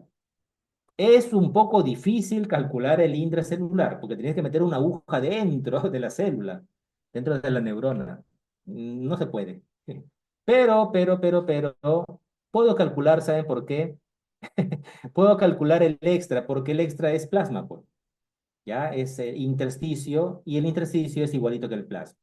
¿Ya? Así que el que dosan, el que miden, el que se hacen en las pruebas es el extracelular. Por eso cuando te preguntan cuál es la concentración de sodio plasmático, 142, pues un poquito más, un poquito menos. Concentración de potasio, 4,5, un poquito más, un poquito menos. Y el cloro, mire, el cloro algo similar. El cloro es un anión, pero con predominio extracelular. ¿Mm? Ahí está. El cloro, 107, un poquito más, un poquito menos. Ahí está. Muy bien, algo importante mencionar acá, las zonas de la neurona, que es el cono axónico, que es el lugar donde se desprende, ya se despide el soma e inicia el axón, el cono axónico, ¿ya? El cono axónico, una zona muy interesante. Y por supuesto, el largo axón. Ahora sí, ahí va, una vez que ya sabemos esto, el equilibrio finalmente, la evaluación de el voltaje que genera esa diferencia iónica, como les dije, es de menos 65 ya milivoltios. Acá está la clave. Menos 65 milivoltios. Recuerda bien ese valor, menos 65, ¿ya? Sigamos. Entonces, una neuronita en reposo, ¿cuál es el valor de su potencial de membrana? Suavecito, menos 65, está en reposo, tranquilita, sin molestar a nadie, pero mira quién acaba de llegar, un neurotransmisor excitador. ¿Qué es el excitador? ¿Se acuerda? Tenía que ver con cationes, entrada de sodio, y cuando el sodio empieza a ingresar, me altera todo esto. Ya la vuelve cada vez menos negativa. Estaba menos 65, menos 60, menos 55, menos 50, y va poco a poco haciéndose más positivo, hasta que llegó, por ejemplo, a menos 45. ¿Qué te parece? Acá la neurona está excitada, definitivamente. Ese cambio, ¿ya? De esa tendencia a volverse positivo, es muy importante que lo sepas, porque eso va a generar finalmente un potencial de acción que va a viajar a lo largo del axón. Recuerda que se inicia en el cono y luego va avanzando por el axón. Mira, en cambio, lo que ocurre cuando viene un neurotransmisor inhibidor, ¿ya? Podría ser de repente una entrada de cloro o una salida de potasio, cualquiera de los dos al final. ¿Sabes por qué? Porque sea la entrada de cloro o la salida de potasio, ¿ya? Y esto lo va a explicar el profesor Daniel con lujo de detalles, va a generar más bien que la célula, que la membranita se ponga más negativa. ¿Te acuerdas que era menos 65? Se pone ahora menos 66, menos 67, menos 68, menos 70. Y eso la vuelve, ¿se acuerda? La hiperpolariza. La hiperpolariza haciéndole que a dormir se inhiba. ¿Ya? Algo importante es lo que está acá en esta cajita. Aquí. Y quiero que la leas. Que pasar de un estado de menos 65 milivoltios a un estado de menos 45 representa, por lo tanto, un ascenso, obvio, positivo, del potencial de reposo. Ese ascenso se llama el famoso PPSE. PPSE. PPSE. Excelente, profesor Daniel, lo máximo. Por eso los chicos están súper, súper concentrados. Porque este PPS, que significa potencial postsináptico excitatorio, es justamente generado ya debido a este neurotransmisor que acaba de llegar un excitador. Y finalmente, este potencial pequeñito lo que va a hacer es amplificar y formar un potencial de acción en la membrana de la neurona postsináptica. O sea, ¿cómo empieza todo? Con un PPS y luego termina finalmente con un potencial de acción, ¿ya? Pero eso se debe por la diferencia de cationes, ¿ya, muchachos? Muy bien. Uy, acá tengo que borrar. Ya. Bueno, esta es algunas características de la sinapsis, ya para terminar, que es muy importante que lo sepa porque tiene muchas aplicaciones, por ejemplo, y conocer qué cosa es la fatiga de la transmisión sináptica. La fatiga se refiere básicamente a que por más estímulo que llegue, por más estimulación de un neurotransmisor determinado, hay una etapa en la cual se cansa, se agota. Y eso es lo que les decía justamente en las convulsiones. Parece interminable, para un papá puede ser una desesperación tremenda, pero créame, papá, si esto fuera un papá que me está escuchando, la crisis va a ceder solita, durará pues 2 minutos, 3 minutos. Claro que parece, vuelvo a repetir, interminable esto, el papá se desespera y llora porque ve a su hijo convulsionando y ya desespera, pues, ¿no? Es una sensación muy, muy, muy triste. Pero créame que el concepto de fatiga de la transmisión sináptica existe, ¿ya? Y lo voy a explicar ahorita, rapidito. También tenemos qué hace la acidosis y la alcalosis en la sinapsis. Altera definitivamente un estado acidótico, ¿ya? Y un estado también de alcalosis en la sinapsis. También tiene que ver mucho el efecto del oxígeno, ¿ya? La hipoxia, la falta de oxígeno, también altera la sinapsis. Y por supuesto, no hay que olvidar que, como mencioné, ciertos fármacos que van a actuar también, o medicamentos o drogas que van a actuar en ellos. ¿Ya? Acá está justamente lo que quería comentarte. Mira, este niñito es un jovencito, tiene epilepsia, ya convulsiona cada rato. Em, ya los papitos, incluso algunos ya saben, esto va a ceder, lo ponen cómodo, en una posición cómoda. Y fíjese usted que va a ceder porque el principio de la fatiga de la transmisión sináptica existe. Se da un agotamiento parcial de la reserva del neurotransmisor. ¿Se acuerda de la liberación, de la zona dadora, de la zona de liberación? Se acaban, pues. Hay un agotamiento, se agotan. ¿Qué más va a ocurrir? Hay una inactivación de los receptores postsinápticos, ¿ya? Y por supuesto hay también la elevación de la concentración de ciertos iones en el citoplasma de la neurona posináptica, ¿ya? Todos estos mecanismos intentan explicar que hay un cese, por más estimulación que haya de un neurotransmisor, va a haber un fin. Doctor, y si eso no ocurre, ya le expliqué que hay medicamentos que van a ayudar a abortar la crisis, ya le expliqué, ¿ya? ¿Qué otro concepto básico? Esto. Miren, acá el joven, por ejemplo, está muy ansioso, ya es un joven muy ansioso, brillante pero ansioso, ya está con su crisis de ansiedad. ¿Y ahora qué voy a hacer? Y para mañana, y esto y que lo otro. Entonces, él está, al estar con su ansiedad, respira rápido, respira rápido. Y al respirar rápido, al estar hiperventilando, ¿qué pasa con su CO2? Empieza ¿a qué? A barrerlo. Y hay una regla bien clara que nos dice que el pH, ya, el potencial de hidrógenos, tiene una relación inversamente proporcional con el CO2. Es decir, que cuando tú tienes menos CO2, tu pH empieza a aumentar, tu pH sanguíneo. Eso voy a explicarlo con calma en una clase, no se preocupe, pero acá un adelanto. La acidosis o alcalosis son estados que dependen tanto del bicarbonato como del CO2. Cuando tú tienes un estado de hiperventilación, empiezas a barrer CO2, empieza tu pH a incrementarse. Y cuando el pH se incrementa, el pH sanguíneo, acaba convulsionando a la persona. Ah, con razón, a veces la persona entraba en crisis y luego empezaba a convulsionar. Yo pensé que lo hacía de escandaloso, no, de verdad estaba convulsionando, imagínate. Ya, porque la alcalosis genera convulsiones. Ya, acá lo puse. La alcalosis aumenta la excitabilidad neuronal, pudiendo incluso causar convulsiones, ¿ya? En personas que tienen epilepsia, obviamente, pues un evento que lo ponga ansioso o que genere hiperventilación, ¿no? Como la crisis de ansiedad, barre CO2 y podría generar que el pH aumente, finalmente acabando en convulsiones. Ahora comprendo por qué usan la bolsita. Si está ansioso, si está nervioso con su crisis de ansiedad, al colocarse la bolsita, está impidiendo que alguien se escape, está impidiendo que alguien se barra. ¿Quién me dice? ¿Qué impide que la bolsita, qué está haciendo la bolsita? Dilo. Muy bien, Juan Carlos. CO2, excelente. Y así de esa manera no barro CO2 y mi pH tampoco se altera. Muy bien, Nayot, excelente. Esa es la bolsita salvadora. ¿Ya? Qué interesante. Por otro lado, un estado de acidosis podría provocar también, acidosis significa que el pH está bien bajo, ¿ya? El pH empieza a caer.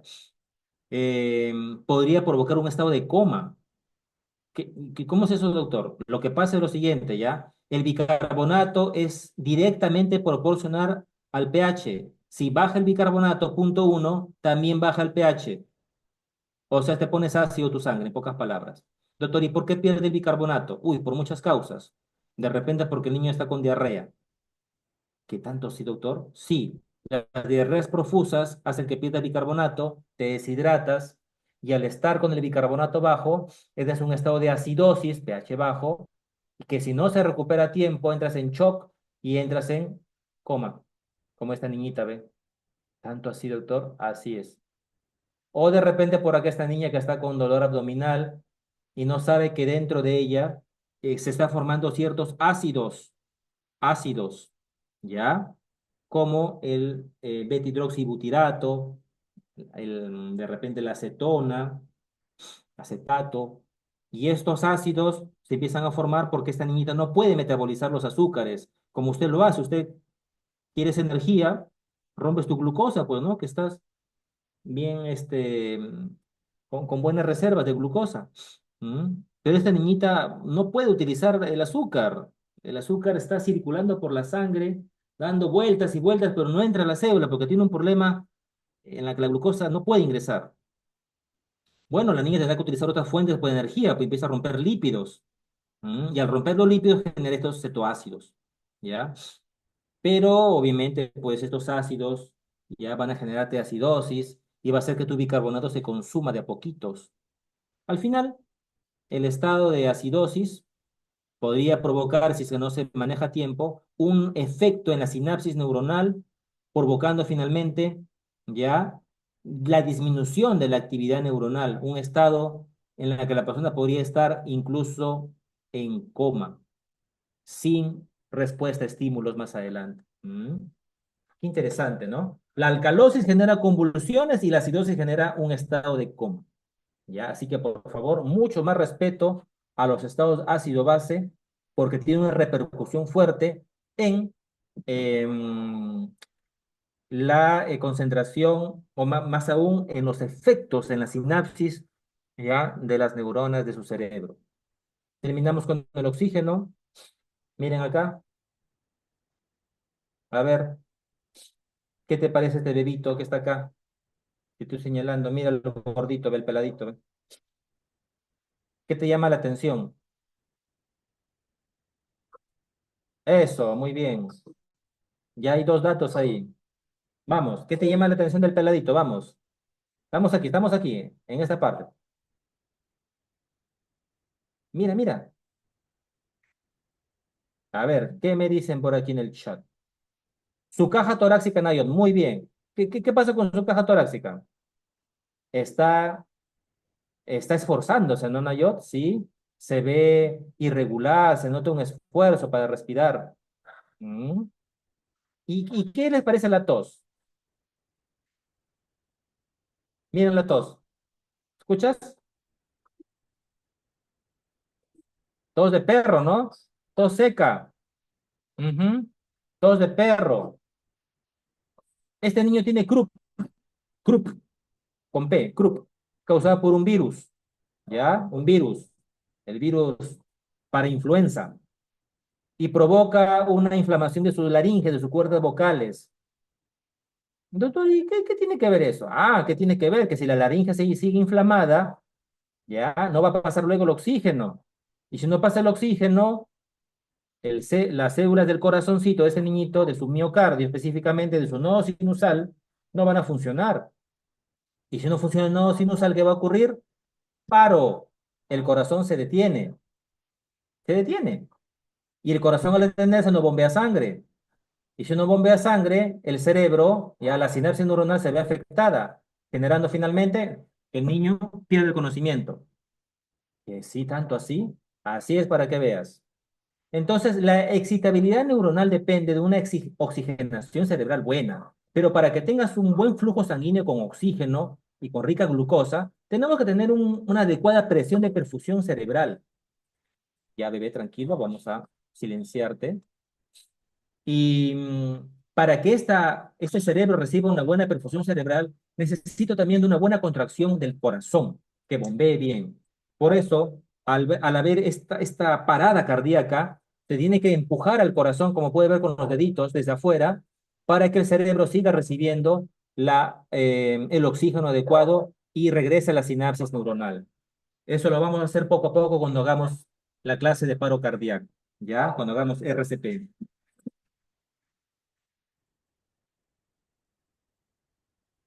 Muy bien. A ver, ¿qué dice por acá? ¿Alguien está escribiendo? ¿Qué dice en el chat?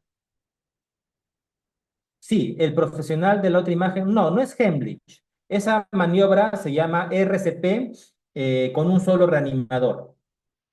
El RCP con un solo reanimador significa que vas a dar compresiones al pecho del bebito, algo así como si estuvieras haciéndole una contracción cardíaca. Como el corazón se ha parado porque no hay una buena oxigenación, hay que empujarlo desde afuera, ¿ya? Y eso hace que el corazón siga bombeando sangre hacia el cerebro del bebito y el oxígeno que llegue va a activar la sinapsis neuronal y el bebito obviamente va a despertar, ¿ya? Y eso significa que ya ha mejorado. Pero no, Hemlich no es así, Hemlich es distinto, ¿ya? Sí, se llama maniobra de reanimación cardiopulmonar con un solo reanimador, así se llama, con un solo reanimador. ¿Qué, doctor, hay con dos reanimadores? Sí, lo voy a explicar más adelante con taller en vivo, ¿ya? En vivo, presencial, ¿ya? No se preocupe. Muy bien, y terminamos con esto, con los efectos de fármaco. Ya les explicar unos medicamentos, pero quería explicarte que la cafeína, la teofilina y la teobromina que está en el café, el tecito y el chocolate respectivamente, tienen definitivamente un efecto de tipo positivo, porque van a provocar excitación de las neuronas, o sea, van a permitir una excitación neuronal. Pero la manera en que ellos van a excitar es interesante porque van a disminuir en realidad el umbral de excitación de las neuronas. Es decir, la vuelven un poquito más sensibles, ¿ya? A los neurotransmisores. Y de esa manera, pues, está despierto para hacer tus actividades que necesitas por X motivo, ¿ya? No olvidar, por favor, la rica cafeína, el tecito y el chocolatito, ya van a incrementar la excitabilidad neuronal porque disminuyen el umbral de excitación de las neuronas. Muy bien, jovencitos, terminamos. Ahora sí, lo que les había prometido ya para terminar, chicos, un tallercito rapidito ya para terminar, práctico, ya, en base a ejemplos de patologías que afectan la sinapsis neuromuscular, que está relacionado con el tema de hoy día y también de la clase pasada. Y dice así, miren, ¿se acuerdan de esta imagen? Sí, esta imagen representa, como pueden ver acá, em, la unión entre la neurona terminal, ya, el botón sináptico, y la membrana, pues, de la célula muscular, del miocito, esquelético, por supuesto, ¿no? Aquí se ve claramente los receptores de acetilcolina, que están de color moradito. Se ve claramente cómo la vesícula, hay transmisores, viaja por la hendidura sináptica. Por ejemplo, en este caso, el neurotransmisor que necesito para el músculo estriado-esquelético es la acetilcolina, y ella se junta con su receptor, ya sabes, generando la contracción muscular característica. Y no se olvide que esta acetilcolina luego hay que degradarla. Hay que degradarla, por supuesto, con una enzima, ¿se acuerda? Llamada la acetilcolin estearasa. Pero ¿qué ocurre? Ocurre que algunas personas, hay niñitos, por ejemplo, como el que está acá, que se le caen los párpados, ya no sonríe, una miradita como si tuviera siempre sueño, le llaman los ojitos somnolientos, que sus párpados se le caen. Doctor, de repente está con sueño. No, no, no es que esté con sueño, él está despierto, solamente que los párpados se le caen. Los párpados están débiles. Y luego también su voz se encuentra disfónico, está débil, sus piernitas también le pesan. Esta enfermedad se llama miastenia gravis, ¿ya? ¿Y sabes a qué se debe? Que este niñito en su timo, ¿ya? Que es una glándula que se ubica en el centro de su pechito, entre los pulmones, arriba del corazón, ese timo empieza a producir muchos anticuerpos. Pero doctor, yo pensé que los anticuerpos tenían la función de atacar bacterias y gérmenes. Sí, sí, tiene razón, pero en esta vez los anticuerpos se han confundido y están atacando a los receptores de acetilcolina, destruyéndolos. Y ver justamente por acá, receptores de acetilcolina, ¿cómo va a actuar la acetilcolina? Pues, y si no hay acetilcolina, no hay contracción muscular. Y si no hay contracción muscular, ¿cómo está el músculo? Pues, flácido, hipoactivo. ¿Ya? Entonces ya tenemos acá nuestro primer casito de una aplicación bien sencilla, bien práctica, que pasa en los niños con miastenia gravis. ¿Qué ocurre? Que esos niños producen anticuerpos rebeldes, autoanticuerpos contra mis receptores de acetilcolina, provocando su destrucción. Y al no tener receptores de acetilcolina, no va a haber, pues, alguien que reciba la acetilcolina para que haga la contracción muscular. ¿Y cómo hacer el músculo? Flácido, decaído. Se le caen los parpaditos, ¿ya? La voz está disfónica, tiene cansancio, sus piernitas, sus bracitos. Doctor, ¿podría acabar eso en paro respiratorio? Claro, el diafragma ya no va a funcionar. Mm, Qué interesante, ¿no? Es una enfermedad que a veces podemos pasar por desapercibida, imagínate. Pero mirando los párpados de un niñito podemos darnos cuenta que podría ser una miastenia gravis. ¿Ya, chicos? Muy bien. Esta es una de las aplicaciones, por lo tanto. ¿Alguna pregunta sobre la miastenia gravis? ¿Mm?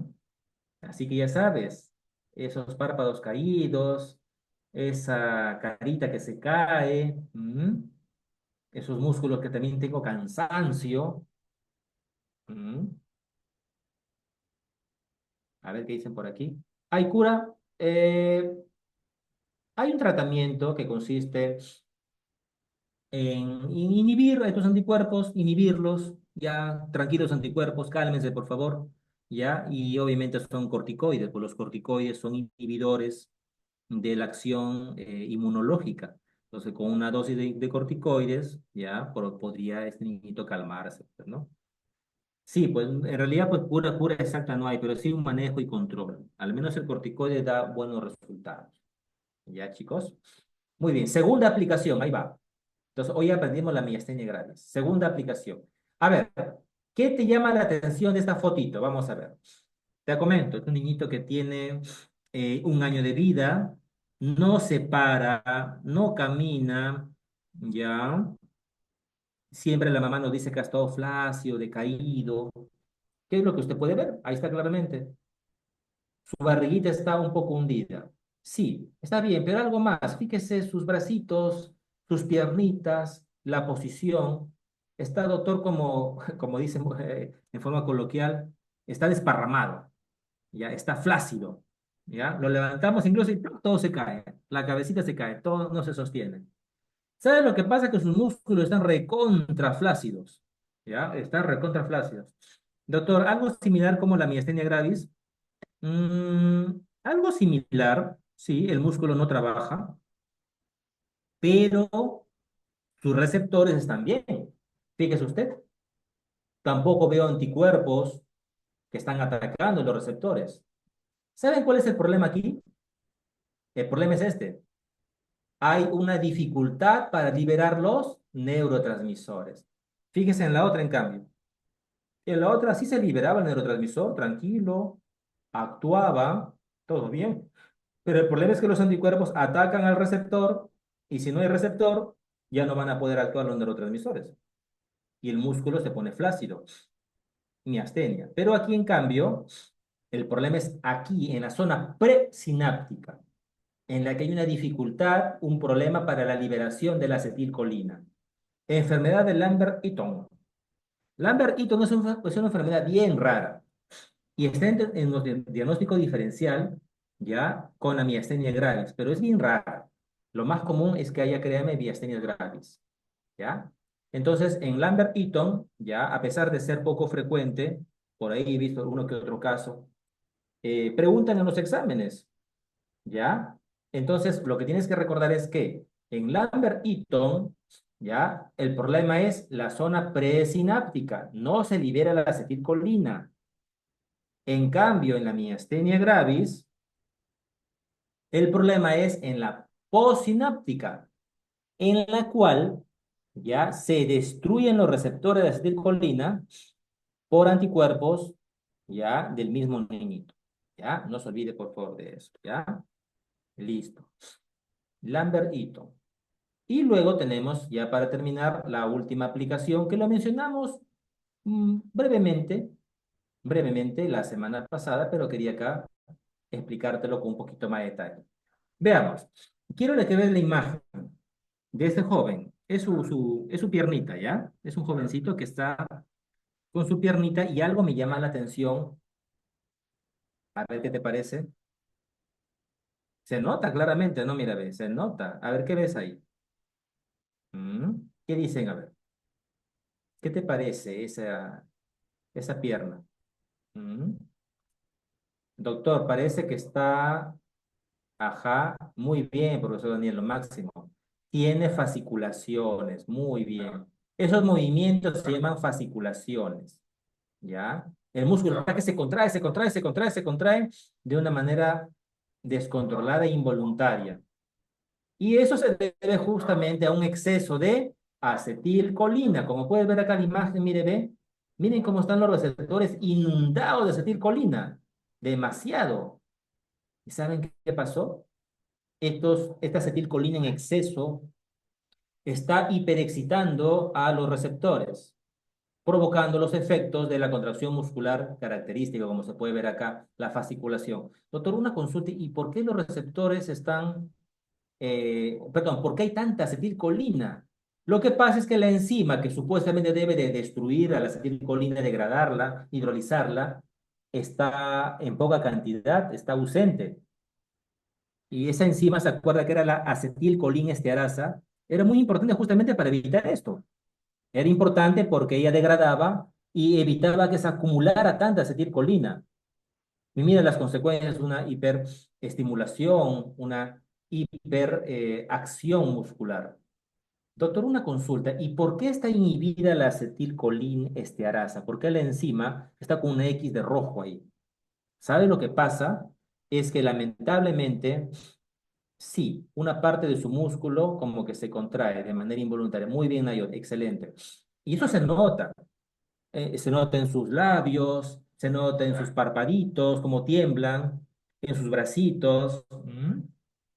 Ya le expliqué que eso se debe a que hay demasiada acetilcolina, pero no es porque haya una producción excesiva, lo que pasa es que no fue degradada de manera adecuada porque la enzima acetilcolinesterasa ha estado inhibida, vamos a llamarla así, por venenos que accidentalmente este joven ha consumido.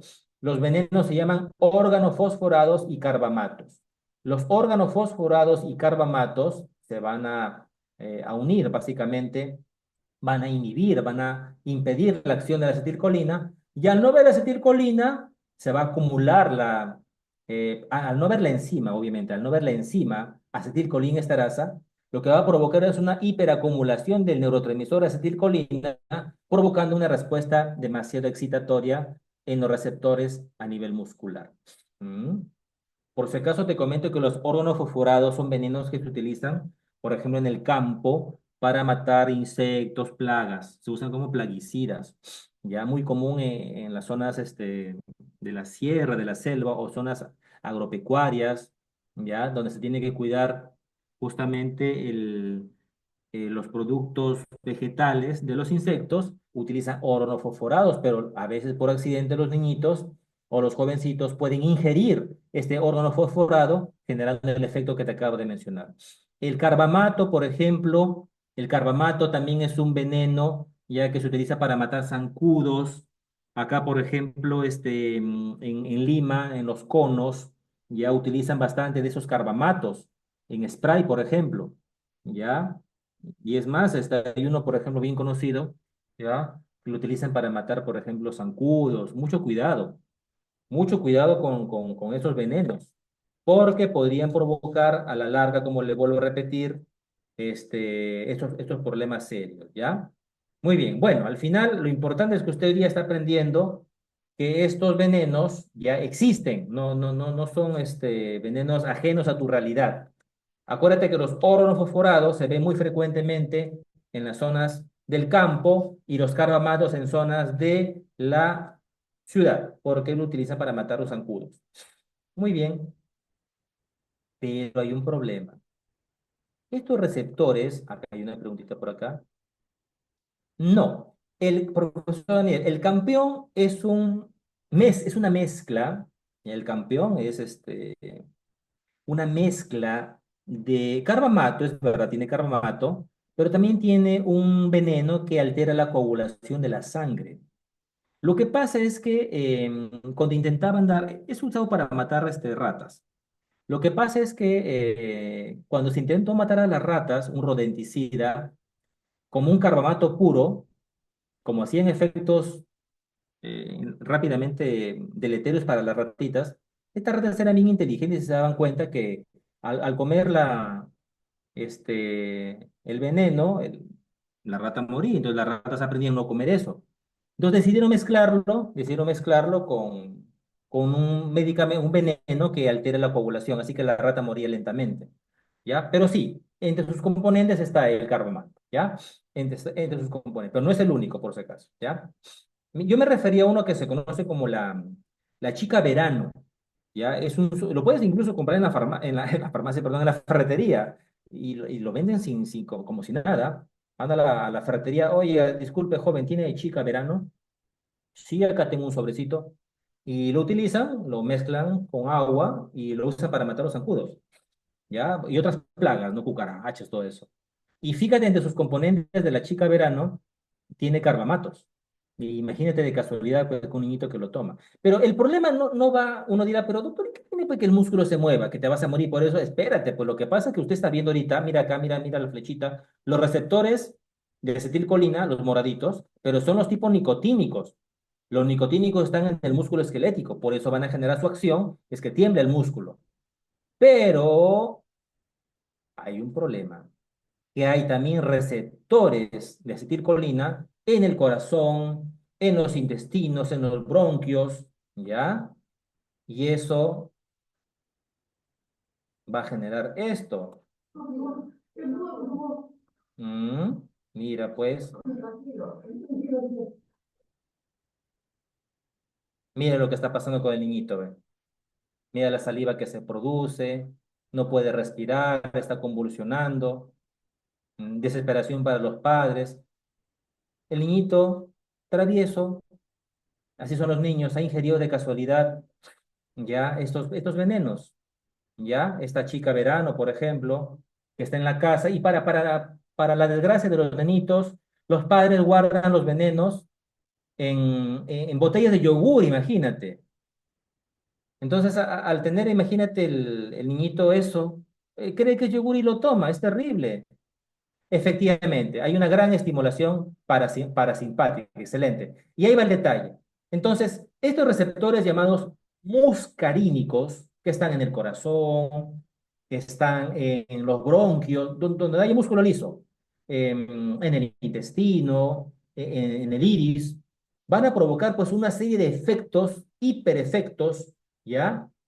Tanto a nivel del músculo cardíaco como del músculo liso. En el caso del músculo liso, por ejemplo, podría provocar, por ejemplo, que haya broncoespasmo, el músculo liso se contrae y hace que haya dificultad para que el aire pueda pasar.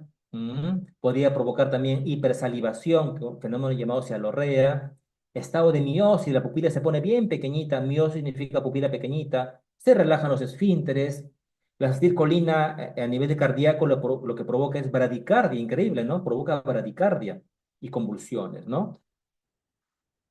Sí, así es, hay que tener cuidado, mucho cuidado con los venenos, ¿ya? Pero viene acá entonces la pregunta, doctor, ¿y qué cosa hago ahora? Porque mire, yo sé que este niñito está que convulsiona, está con la salivación excesiva, los bronquios cerrados, el corazón está que se apaga porque una bradicardia terrible, bota un montón de secreciones. ¿Qué hago? Mira, este joven está preocupado, ¿qué cosa debo hacer? Entonces, si sé que la mamá me dice, de casualidad tomó este bebé que estaba acá, bueno, acá veo rapidito, tiene carbamatos, entonces tengo que tratar de recordar la fisiología. Muy bien, excelente. Muy bien, profesor Daniel, excelente, doctor. La atropina. Efectivamente, lo que tengo que hacer primero es recordar que esto se debe a una hiperestimulación, acá justamente lo puse, ahí está, acá hay una hiperestimulación. Ajá. Que se conoce como la hiperestimulación parasimpática. Ya hay los síntomas que te menciono son en realidad de una excesiva acción parasimpática. ¿Ya? Y eso se ve reflejado en la miosis, pupilas bien pequeñitas, puntiformes, la cialorrea, la broncorrea, se relajan los esfínteres, la bradicardia y todo eso. Entonces, ¿y eso se debe a qué? A que hay mucha acetilcolina, demasiada acetilcolina, y ¿sabes por qué? Porque no hay esa enzima que lo pueda inhibir. La acetilcolina estearasa ha sido inhibida por el veneno. Entonces, ¿qué me queda en ese momento? Como bien mencionó el profesor Daniel, es bloquear los receptores de la acetilcolina. Doctor, con anticuerpos como la miastenia gravis, no al punto. ¿Ya? Los anticuerpos destruyen el receptor. Acá solamente quiero bloquearlos. Ya voy a bloquearlos. Y justamente el bloqueador que sirve como antídoto es la poderosa atropina. La atropina, mire usted, ahí viene, esa es la dosis. Mira, ¡ploc! Me tapa, me bloquea los receptores de acetilcolina. Así que la acetilcolina ya no va a actuar, ya no va a actuar, y de esa manera se bloquea la actividad colinérgica, ya se bloquea de esa manera. Recuerda, los receptores nicotínicos ya están ubicados en el músculo esquelético para el movimiento, los receptores muscarínicos, músculo liso y músculo cardíaco, ¿ya? Y acá te puse una pequeña cajita justamente al respecto, que la atropina es un fármaco que está en contra de la acetilcolina, por eso le llaman anticolinérgico, qué fácil, ¿no? Por eso está apuntado aquí que es un medicamento que está rompiendo al parasimpático, por eso le llaman parasimpaticolítico, porque rompe el parasimpático. Bueno, es un alcaloide, ya, de acciones antimuscarínicas, y te expliqué por qué, porque está en contra de bloqueando los receptores muscarínicos, ya, y eso obviamente va a provocar que no actúe la acetilcolina que está en exceso, y se bloquea todos los efectos mencionados, y es el antídoto de elección cuando un niñito está intoxicado con un carbamato, ya, o órgano fosforado. Ahí está la dosis, 0,01 miligramos por kilo, ya, hay que colocar este, ampollita tras ampollita, hasta finalmente lograr el efecto, ¿ya? De salvar al niñito, pues evitar que haga bradicardia, ¿ya? Y de esta manera la atropina es nuestro antídoto de elección. Recuérdalo bien, la atropina, su acción es bloquear los receptores muscarínicos, ¿ya? Y de esa manera se logra salvar la vida del pequeño, ¿ya? ¿Preguntas hasta ahí? Preguntas sobre el tallercito de aplicaciones, ¿ya? Son cosas prácticas, son casos reales, son videos reales, ¿ya? Son videos reales de pacientitos que hemos visto y que si yo sé la fisiología, cómo funciona la acción sináptica, cómo funciona un neurotransmisor determinado, sé cómo se dan los procesos fisiológicos normales, créame que la patología va a ser muy sencilla de comprender y de ahí la farmacología, que son los medicamentos, va a ser mucho más sencillo y de esa manera vas a dar un buen aporte a tus pacientitos. La atropina se debe aplicar endovenosa sin NIO, se coloca por vía endovenosa. EV significa endovenosa. Ya hay que sacar la ampollita, ya, la dosis que indiqué acá, 0,01 miligramos por kilo, ya. Eh, por ejemplo, ¿no? Imagínate que tu niñito pese 30 kilos, 30 kilitos. Ya, entonces, ¿cuánto le daría? Entonces agarro mi calculadora, porque los pediatras usamos calculadora y no usamos nuestro lóbulo frontal para hacer los cálculos. Multiplicamos 30 por 0,01. ¿Qué dice? 0,3 miligramos. Tengo que dar al niñito. Doctor, ¿y dónde sacó ese 0,3 miligramos? Claro, lo bueno es que la relación está fácil para usted. Mira, 1 miligramo vale 1 mililitro. Así que 0,3 miligramos que le toca al niñito equivale a 0,3 mililitros. Y la ampollita viene de 1 mililitro. Así que le daré más o menos la tercera parte de la ampollita. Y le coloco. ¿Ya ves? Y de esa manera. Pero obviamente tienes que colocar luego otra ampollita más. Todas las que puedas hasta que vea que los efectos del niñito ya están disminuyendo, la pupila ya está un poquito más grande, ya el corazoncito está latiendo con más fuerza, las secreciones van disminuyendo, ya no está pálido, ahora está medio coloradito, ya está calientito, ya paró la convulsión. Entonces ya estamos atropinizando, se llama, eso se llama, estamos atropinizando, ¿ya? Entonces era necesario hacer ese tallercito de casos prácticos y así vamos a seguir haciendo, ¿ya? Porque yo sé que usted puede entender tranquilamente estos estados que parecen complejos, pero conociendo la fisiología, va a ver que todo es posible entender. Entonces, ame, quiera a la fisiología, así como el profesor Daniel y yo amamos la fisiología y también amamos a la fisiopatología, porque explica todo y puede usted, como buen profesional de la salud, ayudar con una mejor confianza en sí mismo a su pacientito, conociendo que las bases sólidas de la fisiología en el ser humano. ¿Ya? Creo que eso era todo. A ver, vamos a ver. Sí, eso era todo. Ya, chicos, entonces estamos continuando las próximas semanas. Ya, profesor Daniel, eso sería todo. Los dejo ahí con sus chicos, ya para continuar con las clases. Perfecto, Yuri, muchas gracias. Ha sido una clase de verdad que impecable como siempre. ¿Ya? Esto, bien chicos, tiene mucha razón pues lo que el doctor Jordi ha dicho. Así es, fisio y fisiopato son cursos bastante, o sea, de verdad, o sea, con fisiopatología, si tú entiendes cómo funciona la enfermedad, cómo es que a partir de un órgano lesionado afecta a todo el cuerpo, ya tú sabes qué fármaco aplicar.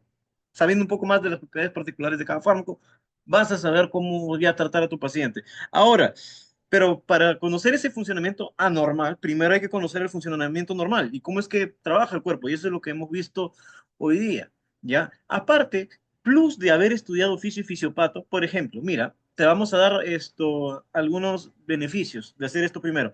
No, estamos rompiendo un poquito el orden tradicional, tal vez, de que no, primero llevar a nato, histo, embrio. No, ¿por qué? Te digo algo. Por ejemplo, lo que has visto ahorita sobre atropina, eso lo vas a ver en fármacos sí o sí. O sea, además, hasta pregunta número 5 esa va a venir. ¿Ya? Clave C. ¿Ya? Profe, cuando lleves incluso, por ejemplo, eh, ¿cómo se llama?